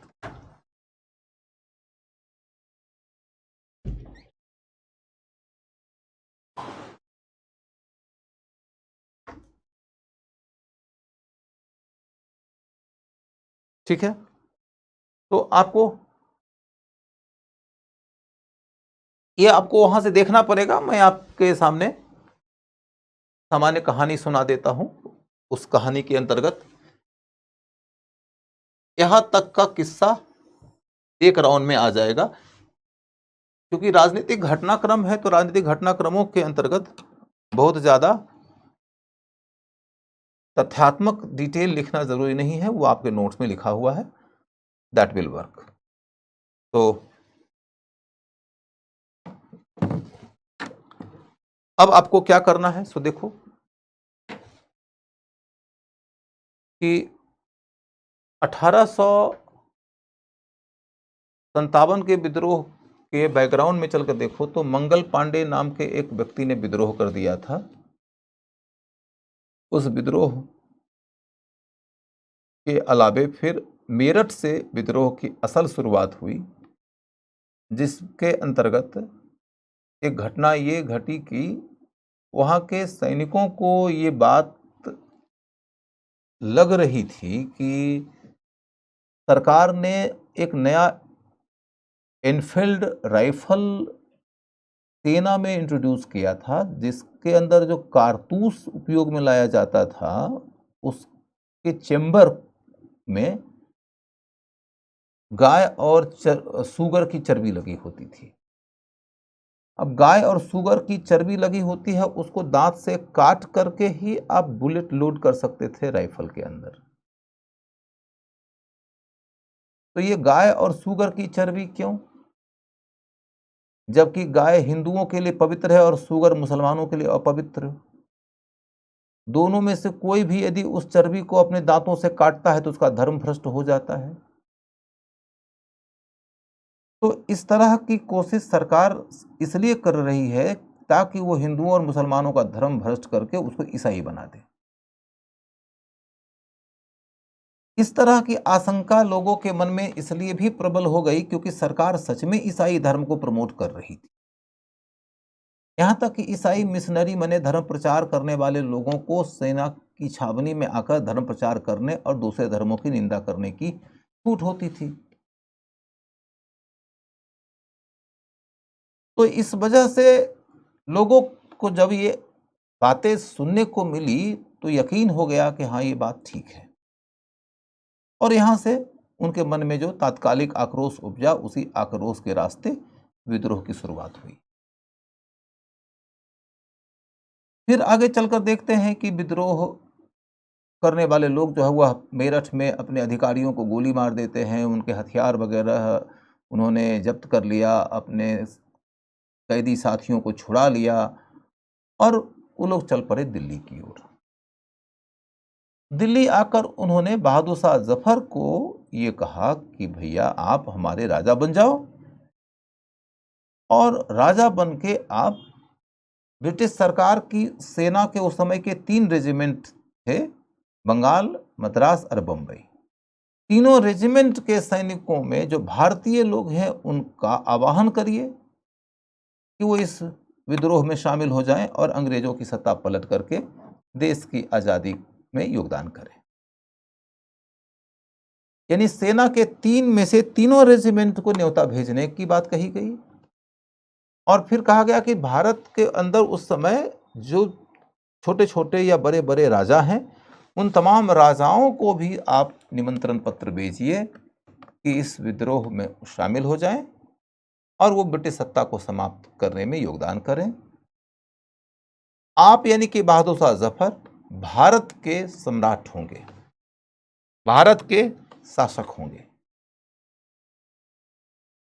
भारत को आजाद करना है और भारत की आजादी का नेतृत्व, आजादी की लड़ाई का नेतृत्व आप करेंगे। आप भारत के सम्राट की हैसियत से यह नेतृत्व करेंगे। बाकी राजा को भी न्योता दीजिए, वो इसमें योगदान करें, और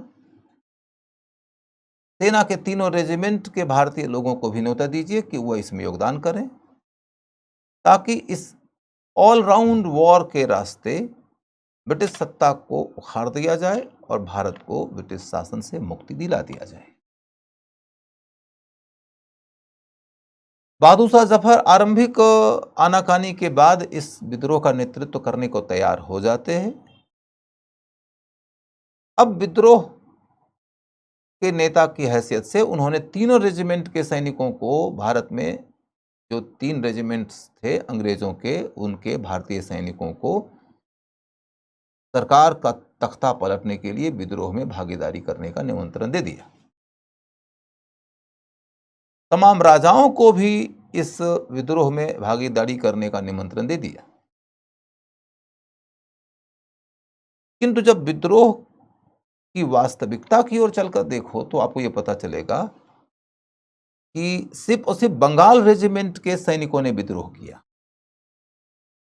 मद्रास और बंबई रेजिमेंट के सैनिकों ने विद्रोह प्रायः नहीं किया, यह नहीं के बराबर किया। कहीं कहीं इक्का दुक्का कुछ यदि घटित हो गया हो तो घटित हो गया, लेकिन मोटे तौर पर कह सकते हैं कि मद्रास और बंबई रेजिमेंट ने विद्रोह में भागीदारी नहीं किया, बल्कि सरकार जब विद्रोह का दमन कर रही थी तो उस समय बंबई और मद्रास रेजिमेंट विद्रोह का दमन कर रहा था। न्योता तो बहादुर शाह जफर ने सभी राजाओं को दे दिया, लेकिन इस विद्रोह में शामिल कौन हुए? बहुत कम राजा, मुट्ठी भर, गिने चुने। वो भी वो राजा थे जो कि डलहौजी की आक्रामक साम्राज्यवादी नीति का शिकार हुए थे। जैसे कि नाना साहब ने विद्रोह किया। नाना साहब ने क्यों विद्रोह किया था? तो क्योंकि उनके पिता पेशवा बाजीराव द्वितीय उनके बायोलॉजिकल फादर नहीं थे, और इस नाते अंग्रेजों ने नाना साहब को वो पेंशन देने से इनकार कर दिया जो पेंशन वो बाजीराव द्वितीय को दे रहे थे। नाना साहब को लगा कि ये हमारे खिलाफ अन्याय है, तो विद्रोह जब शुरू हुआ तो उन्होंने इस विद्रोह में भागीदारी किया। नाना साहब को एक और संभावना लग रही थी कि यदि इस विद्रोह के रास्ते भारत को आजादी मिलेगी तो शायद सतारा के क्षेत्र में हमको फिर से सत्ता प्राप्त करने का मौका मिल जाए। वो सतारा में विद्रोह को बल दे रहे थे।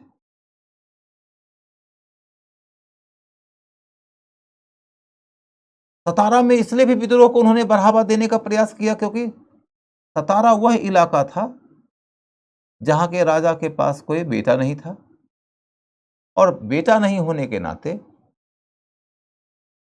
अंग्रेजों ने उसके राज्य का विलय कर लिया था। याद है आपको, व्यपगत की नीति के तहत अंग्रेजों ने सतारा का विलय कर लिया। सतारा में कौन शासन करता था? शिवाजी का वंशज। नाना साहब कौन है? बाजीराव द्वितीय का दत्तक पुत्र। बाजीराव द्वितीय कौन है? मराठा पेशवा। तो शिवाजी के वंशज से गद्दी छीनी गई थी, तो इसका लाभ उठाकर नाना साहब सतारा में विद्रोह को बढ़ावा देना चाह रहे थे।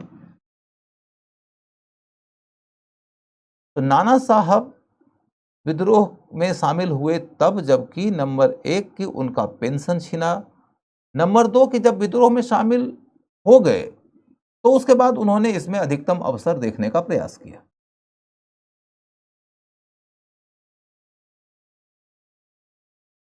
दूसरी ओर देखोगे कि झांसी की रानी शामिल होती हैं। झांसी की रानी भी शामिल होती हैं, तो कैसे? झांसी की रानी का जो पुत्र है दामोदर राव, दामोदर राव उनका दत्तक पुत्र है, और अंग्रेज उनके दत्तक पुत्र को उनका उत्तराधिकारी मानने को तैयार नहीं है, और उनके पति की मृत्यु हो गई है। रानी लक्ष्मीबाई के पति की मृत्यु हो गई। वो चाहती हैं कि उनका दत्तक पुत्र, गोद लिया हुआ पुत्र दामोदर राव उत्तराधिकारी बने, और अंग्रेज मानने को तैयार नहीं है। यदि अंग्रेज उनके दत्तक पुत्र दामोदर राव को उत्तराधिकारी मान लेते तो भी लक्ष्मीबाई विद्रोह करती, ये कहना अभी मुश्किल है। अवध की बेगम ने युद्ध में भागीदारी किया, संघर्ष में, विद्रोह में भागीदारी किया। क्यों? क्योंकि अवध की बेगम जो थी, बेगम हजरत महल, उनके पति वाजिद अली शाह को अंग्रेजों ने अवध से निर्वसित कर दिया, निकाल दिया, और अवध को अपने प्रत्यक्ष नियंत्रण में ले लिया। अब हजरत महल ये चाहती हैं कि उनके पुत्र बिरजिस कादिर को अवध का नवाब बना दिया जाए। कल्पना करके देखिए कि यदि अवध का विलय न हुआ होता, बेगम हजरत महल संतुष्ट रहती, तो क्या तब भी वो अंग्रेजों के खिलाफ आवाज उठाती? ऐसा लगता है कि नहीं।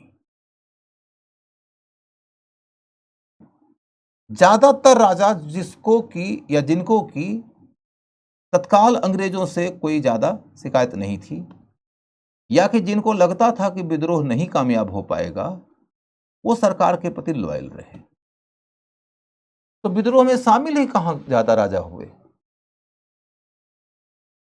नाना साहब, हालांकि वो खुद राजा नहीं रह गए थे, लेकिन फिर भी राज परिवार के लोग हैं। नाना साहब, बेगम हजरत महल, लक्ष्मीबाई, बस ऐसे ही कुछ गिने चुने रजवाड़े। जबकि राजाओं की संख्या कितनी रही होगी? तो कम से कम 600 के आसपास। मतलब 600 राजा हैं, उसमें से 6 भी राजा शामिल नहीं हुए इस विद्रोह में, तो गिने चुने राजा शामिल हुए।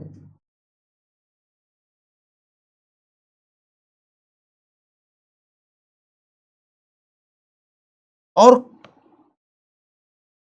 कुछ एक जमींदार शामिल हुए, जैसे कि कुंवर सिंह। लेकिन मोटे तौर पर आप ये देखोगे कि अलग अलग क्षेत्रों में कुछ प्रचंड विद्रोह के इलाके हैं जिनके अपने अपने नेता हैं। जैसे कि कानपुर में नेतृत्व किए हैं नाना साहब, लखनऊ के इलाके में बेगम हजरत महल कर रही हैं, इलाहाबाद में लियाकत अली कर रहे हैं, आरा में वीर कुंवर सिंह कर रहे हैं, झांसी में लक्ष्मीबाई कर रही हैं। इस तरीके से कई सारे क्षेत्र हैं जिनके अपने अपने नेता हैं, नेताओं की सूची आपके नोट्स में मौजूद है। लेकिन साल भर पूरा होते होते विद्रोह का दमन हो गया। साल भर होते होते विद्रोह का दमन हो गया और इस दमन के दौरान यह ध्यान रखना है कि जब विद्रोह हुआ था और विद्रोह का दमन हुआ था तो भारत का गवर्नर जनरल था लॉर्ड, कौन था भैया? गवर्नर जनरल का नाम बताओ, कौन था भारत का गवर्नर जनरल उस समय?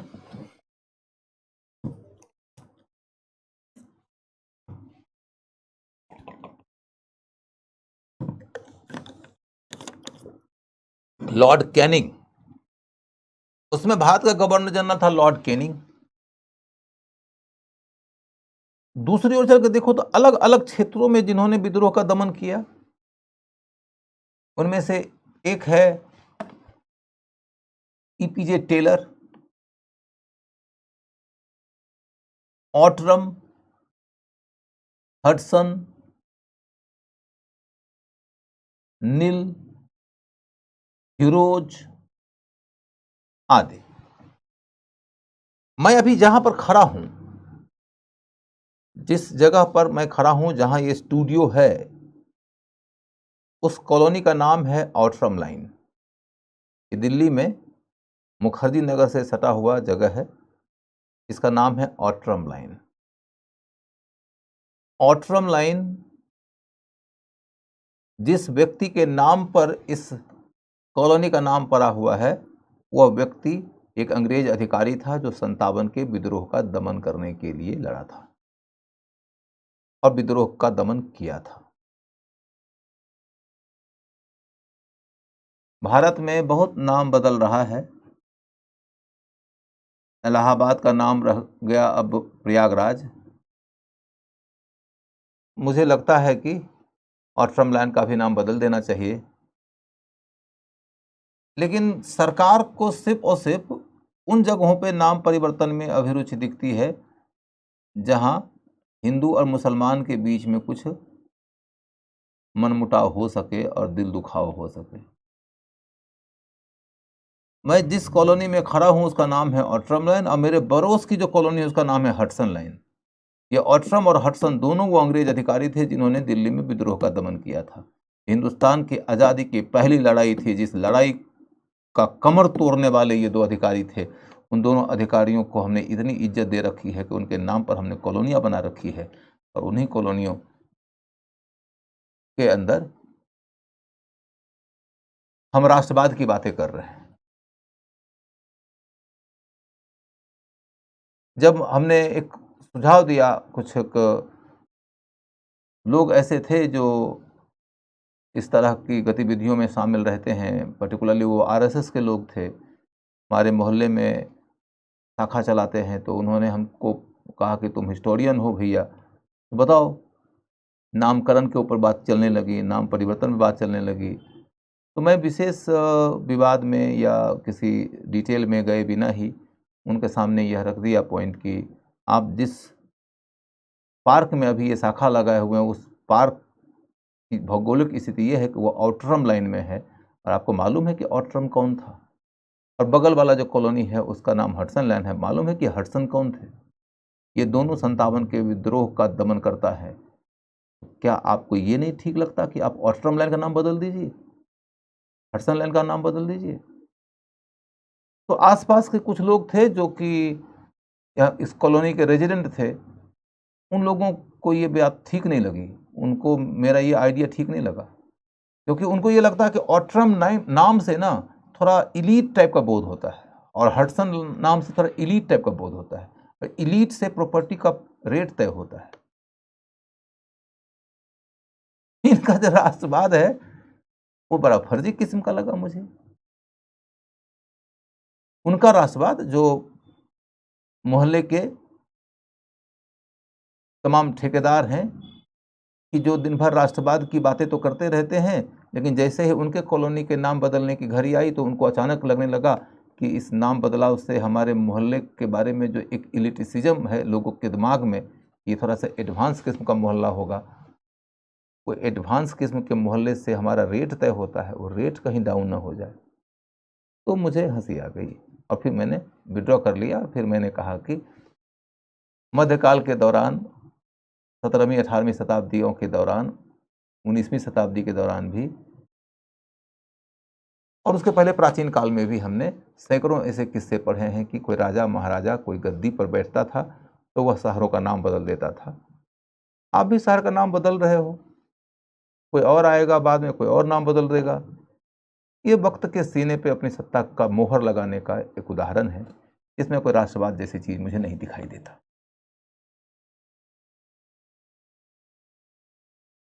जब भी नामकरण हुआ है तो नामकरण के अंतर्गत ज्यादातर मामले में अपनी सत्ता की धौंस दिखाई गई है। ठीक है।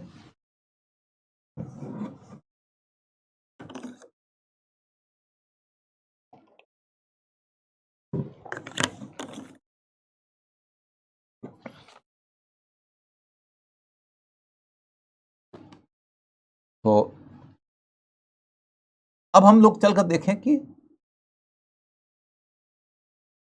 मोटे तौर पर विद्रोह का दमन करने के लिए दिल्ली में ऑट्रम एंड हडसन का विशेष रूप से योगदान रहा। झांसी की रानी के विद्रोह का दमन करने में हीरोज नाम के व्यक्ति का बड़ा योगदान है। हीरोज का एक बड़ा प्रसिद्ध सा स्टेटमेंट है, तमाम नामर्दों के बीच में वही एक महिला है जो लेटी हुई है, वही एकमात्र मर्द थी। ये सब अंग्रेजों का, या फिर कहिए तो अतिवादी शैली में दिया गया बयान है कि तमाम नामर्द थे, अंग्रेजों से लड़ रहे थे हाथ में हथियार लेकर, तो नामर्द थे। लक्ष्मीबाई बहुत वीर थी, इसमें कोई डाउट नहीं है, लेकिन बाकी लोग भी नामर्द नहीं थे। खैर, आगे चल के देखो कि कानपुर में विद्रोह का दमन किया किसने? तो कैंपबेल ने। कानपुर और लखनऊ के क्षेत्र में विद्रोह का दमन करने में सबसे बड़ा जिस व्यक्ति का नाम आता है वो कैंपबेल। कैंपबेल वो अधिकारी था जो इंग्लैंड से आया था 50,000 सैनिकों की टुकड़ी लेकर इस विद्रोह का दमन करने के लिए। इलाहाबाद में ओनिल नाम का व्यक्ति था जिसने विद्रोह का दमन किया था, और आरा में टेलर था। टेलर जिसने कि जगदीशपुर के इलाके में वीर कुंवर सिंह के विद्रोह का दमन किया था। फाइनली हम देखते हैं कि 1 साल के अंतर्गत उस विद्रोह का अंत हो गया, जो विद्रोह कुछ समय के लिए भारत में अंग्रेजों के अस्तित्व को संकट में डाल दिया था। अब यदि गौर करके देखें तो अंग्रेजों की सत्ता जब से स्थापित हुई थी तब से लेकर जब तक सत्ता बनी रही तब तक कोई विद्रोह इतना प्रचंड नहीं हुआ था कि जिसमें करोड़ों लोगों की भागीदारी हुई हो, जिसमें कि लगभग 1,000-1,200 किलोमीटर तक के इलाके में कुछ समय के लिए अंग्रेजों की सत्ता खत्म हो गई हो, जिसमें कि एक रेजिमेंट के अधिकांश भारतीय सैनिकों ने विद्रोह कर दिया हो, जिससे कि कुछ समय के लिए ऐसा लगने लगा कि अंग्रेजों की सत्ता खत्म हो गई हो, या हो जा रही है, या होने वाली है। ऐसा कोई विद्रोह इसके पहले नहीं हुआ था, ऐसा विद्रोह कोई इसके बाद नहीं हुआ। इसके पूर्व के काल में जनजातीय विद्रोह हुए अलग अलग क्षेत्रों में, जिनको कुछ समय के लिए हम प्रचंड विद्रोह के रूप में उभरते हुए देखते हैं, और फिर सरकार इनका दमन कर देती है। किसानों के विद्रोह हुए अलग अलग क्षेत्रों में, लेकिन इस विद्रोह को बाकी विद्रोहों से हम अलग क्यों देखते हैं? क्योंकि ये पहला विद्रोह था जिसका उद्देश्य था पूरे भारत को आजाद करना, इसीलिए यह राष्ट्रीय विद्रोह था। यह पहला विद्रोह था जिसके विद्रोहियों का सपना यह था कि बहादुर शाह जफर के नेतृत्व में हम विद्रोह कर रहे हैं, क्योंकि बहादुर शाह जफर मुगल वंशज है और मुगल की पहुंच हिंदुस्तान में बाकी सबसे ज़्यादा है, उसकी स्वीकृति बाकी सबसे ज़्यादा है, इसलिए मुगल वंशज बहादुर शाह जफर को उन्होंने अपना नेता चुना। ये विद्रोह बहादुर शाह जफर ने शुरू नहीं किया था। बहादुर शाह जफर से विद्रोह की शुरुआत नहीं हुई थी। बहादुर शाह जफर तो एक वृद्ध आदमी का नाम है जो विद्रोह से डरे हुए थे, कहीं इसके कारण लेने के देने न बने। बहादुर शाह जफर इसके पहले कभी कोई युद्ध नहीं किए थे।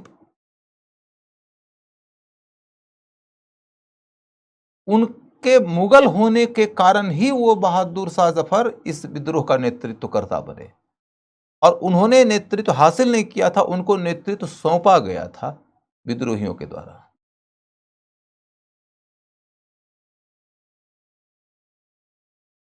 तो इसलिए सौंपा गया था क्योंकि इस नाम की छतरी के नीचे पूरे हिंदुस्तान का राजवंशी खड़ा हो सकता है, ये उम्मीद थी, यह योजना थी। यद्यपि कि अधिकांश राजवंशी नहीं आए इस छतरी के नीचे, लेकिन नहीं आने के बावजूद यदि हम विद्रोहियों के मन मस्तिष्क को पढ़ें तो हम क्या कह सकते हैं? उनकी योजना क्या थी? भारत को एक राष्ट्र बनाना है, एक राष्ट्र से ब्रिटिश सत्ता की समाप्ति करना है, और इसके लिए सभी राजाओं का उपयोग करना है, सेना के सभी रेजिमेंट का उपयोग करना है।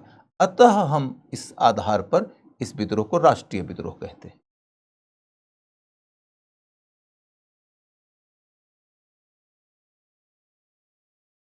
तो हमने आपको यह बताया कि इसके पूर्व में कई विद्रोह हुए, उसके पश्चात भी विद्रोह हुए। विद्रोह किसी एक वर्ग के द्वारा होता था, किसी एक क्षेत्र में होता था। ये बाकियों से अलग है क्योंकि इसका उद्देश्य क्या है? पूरे भारत को आजाद करना। अब पूरे भारत को आजाद करना है उद्देश्य। इस बात की पुष्टि कैसे होती है? तो इस बात की पुष्टि इस तरह से होती है, उन्होंने इसी को ध्यान में रखते हुए बहादुर शाह जफर को अपना नेता बनाया। नंबर 2, उन्होंने बहादुर शाह जफर को कहा कि सेना के तीनों रेजिमेंट को विद्रोह में शामिल होने का न्योता दीजिए। नंबर 3, बहादुर शाह जफर को कहा कि तमाम राजाओं को विद्रोह में शामिल होने का न्योता दीजिए।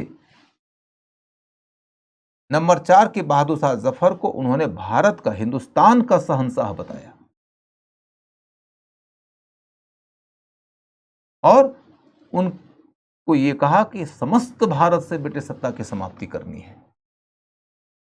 अतः यह विद्रोह राष्ट्रीय विद्रोह था, बाकियों से अलग हुआ। तो कैसे? तो इसी आधार पर कहा जाता है कि यह पहला राष्ट्रीय विद्रोह था, क्योंकि राष्ट्रीय विद्रोह और विद्रोह के बीच में अंतर होता है। विद्रोह तो तमाम जनजातियों का हुआ, विद्रोह तो किसानों का भी तमाम क्षेत्रों में हुआ, लेकिन वो क्षेत्रीय और वर्गीय विद्रोह थे, ये राष्ट्रीय विद्रोह था। इसके पहले के किसी विद्रोह को हम राष्ट्रीय नहीं कह सकते, इसलिए प्रथम राष्ट्रीय विद्रोह था, इसीलिए यह प्रथम राष्ट्रीय विद्रोह था। कुल मिलाकर देखो तो हमने ये बता दिया कि कौन से क्षेत्र में कौन नेता थे, कौन से क्षेत्र के विद्रोह का दमन किसने किया, विद्रोह की शुरुआत कब हो रही है, मई 1857 से, और लगभग 1 साल के अंतराल में यह विद्रोह समाप्त हो जाता है। इसका परिचय हमने कंप्लीट कर दिया। जब हमने परिचय कंप्लीट कर दिया तब जाके हम अब आगे बढ़ेंगे।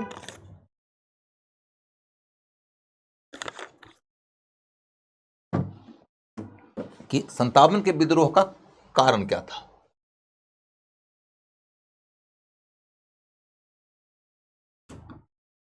विद्रोह का कारण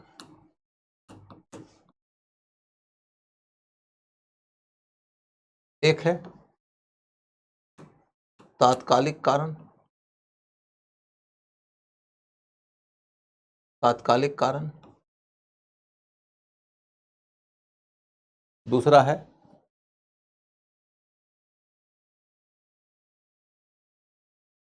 आधारभूत कारण।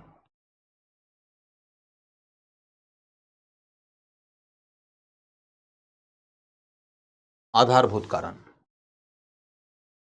तात्कालिक कारण का मतलब होता है कि कोई एक घटना, जिस घटना के कारण लोग इतने ज़्यादा आक्रोशित हो गए कि उनके अंदर विरोध का भाव मुखर हो गया और परिस्थितियां विस्फोटक हो गई।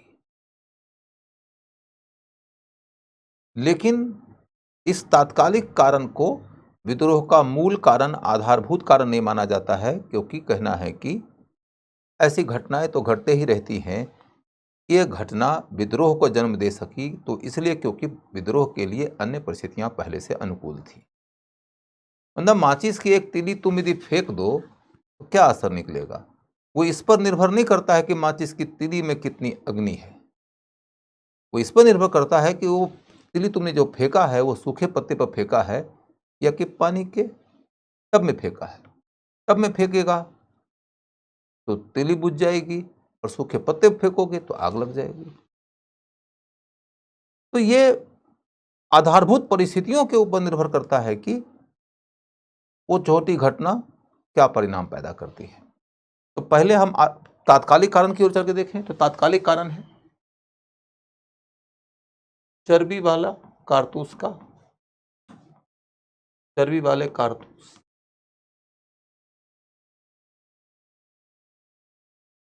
से उपजा अविश्वास और असंतोष।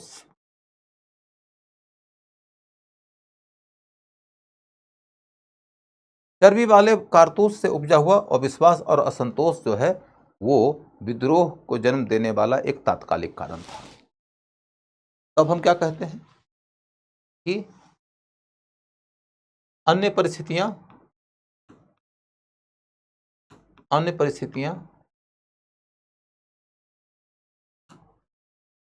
अनुकूल नहीं होती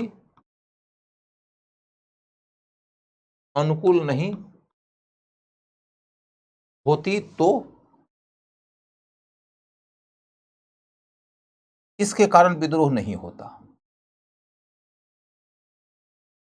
अन्य परिस्थितियां अनुकूल नहीं होती तो इसके कारण विद्रोह नहीं होता।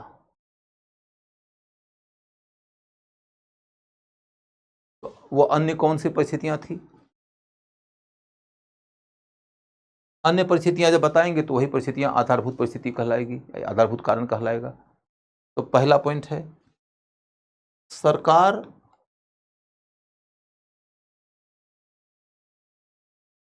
पहले से ही धर्मांतरण को बढ़ावा दे रही थी।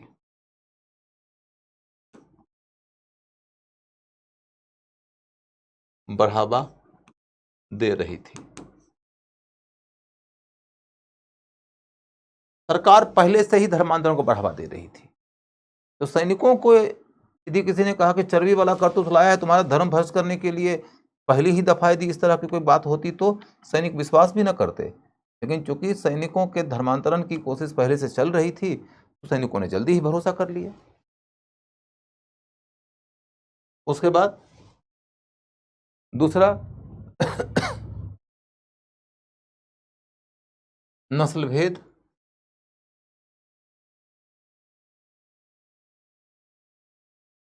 से नाराजगी।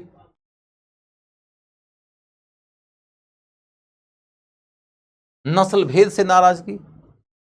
सैनिकों को दिक्कत यह थी कि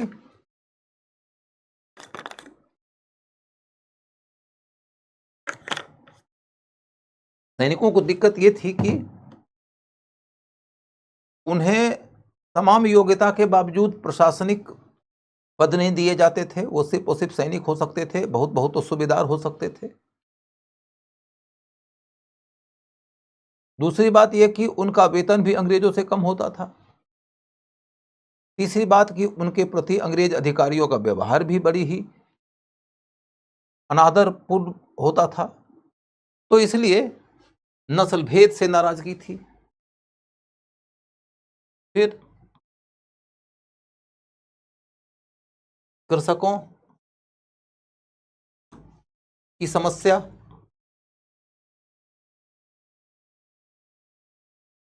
से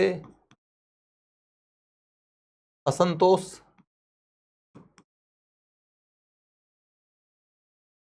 और इनके आवेदन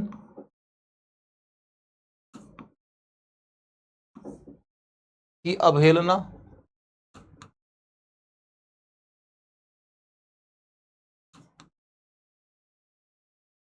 से आक्रोश,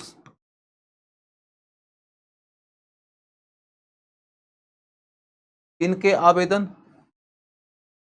की अवहेलना से आक्रोश, मतलब किसानों के ऊपर तमाम प्रकार के कर लगाए गए, उस कर के कारण किसानों की दुर्दशा हुई। उस दुर्दशा का शिकार सैनिक भी हो रहे थे, क्योंकि ज़्यादातर सैनिक किसान परिवार के थे। तो किसानों की दुर्दशा के निदान के लिए ये सरकार को आवेदन देते रहते थे, और सरकार इनके आवेदनों के प्रति संवेदनशीलता दिखाने के बजाय एक तो उनकी अवहेलना करती रही, और कई दफ़ा तो इनके खिलाफ कार्रवाई करने लगी, ये कहते हुए कि तुम फौज में हो, तुमको राजनीतिक मामलों में नहीं पड़ना चाहिए, तुमको अन्य किसी प्रकार के मामले में सरकार के विरोध में आवाज़ नहीं उठाना चाहिए, ये कोड ऑफ कंडक्ट का उल्लंघन है, ये कह के इनके खिलाफ कार्रवाई शुरू हो गई। तो ये असंतुष्टि को जन्म दे रही है। इसके अलावे सैनिकों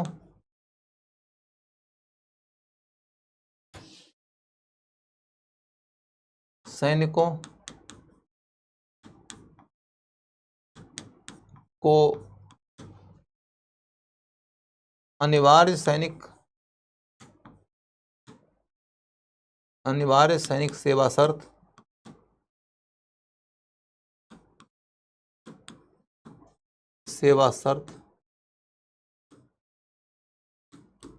के नियम से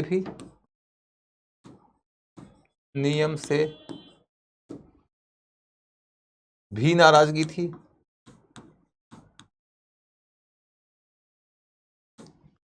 माने पूर्व के काल में सैनिकों को यदि विदेश वगैरह भेजा जाता था तो उनको भत्ता दिया जाता था। अब कहा जा रहा है कि भत्ता वत्ता नहीं दिया जाएगा, तुम सेना में भर्ती हो गए हो तो सरकार जो आदेश करेगी तुमको उसका पालन करना पड़ेगा। इसी को कहते हैं असेंशियल सर्विसेज इनलिस्टमेंट एक्ट, कि सेना में भर्ती होने के बाद में जो ड्यूटी दी जाएगी उसका निर्वहन करो, अतिरिक्त भत्ता वत्ता की बातें मत करो। इससे भी सैनिक नाराज थे। इसके बाद अवध के विलय से भी नाराज थे। अवध के विलय से भी नाराज थे।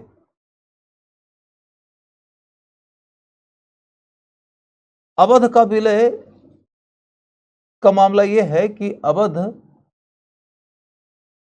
वो क्षेत्र है जिससे हजारों सैनिक ब्रिटिश सेना में शामिल हुए थे, और उनके अंदर इस बात का अपराध बोध उपजा कि देखो ये अंग्रेजों की शक्ति के आधार हैं, और इन्हीं की शक्ति का उपयोग करके अंग्रेजों ने अवध के नवाब को निर्वासित कर दिया। तो उनके मन में इससे भी क्षोभ उपज रहा था।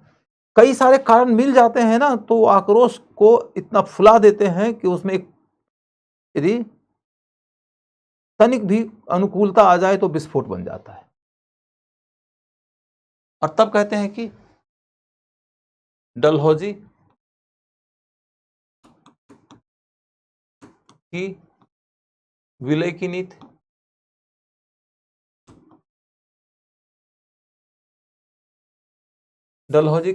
नीति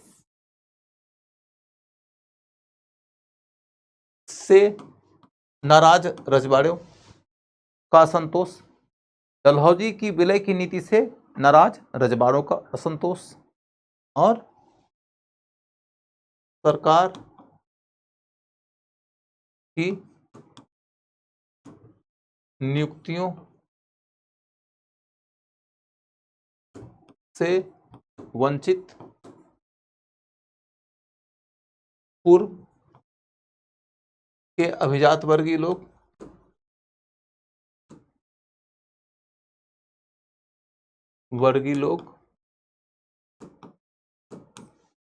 मतलब वो सब अभिजात वर्गीय लोग जो इसके पहले शासन में बड़े बड़े पदों पर जाते थे, वो सरकार की नई नियुक्ति प्रणाली के कारण जिसमें अंग्रेजी शिक्षा को वरीयता दी जाती है, अब वंचित हो गए थे। तो उन्हें लगता था कि ये सरकार बुरी है, ये जाएगी तो फिर हम सत्ता में आएंगे। एरिस्टोक्रेटिक परिवार के लोग, और फिर सरकार की आर्थिक नीतियों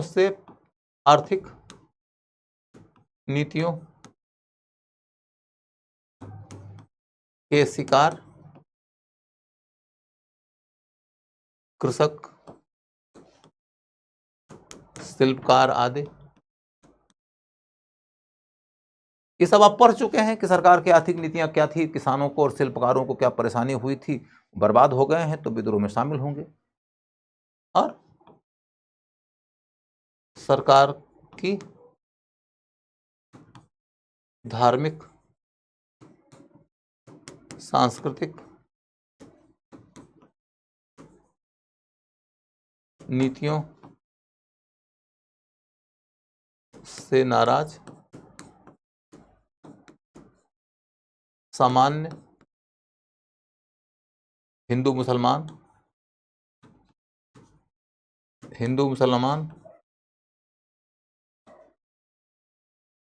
और पुरोहित एवं मौलवी, सामान्य हिंदू और मुसलमान तथा पुरोहित और मौलवी। कुल मिलाकर देखो तो ये सारे मुद्दे हैं जिन्होंने कि 57 के विद्रोह को जन्म दिया था। कोई दिक्कत होगी तो कल पूछ लीजिएगा, एक्सप्लेन कर दूंगा। वैसे टॉपिक खत्म है।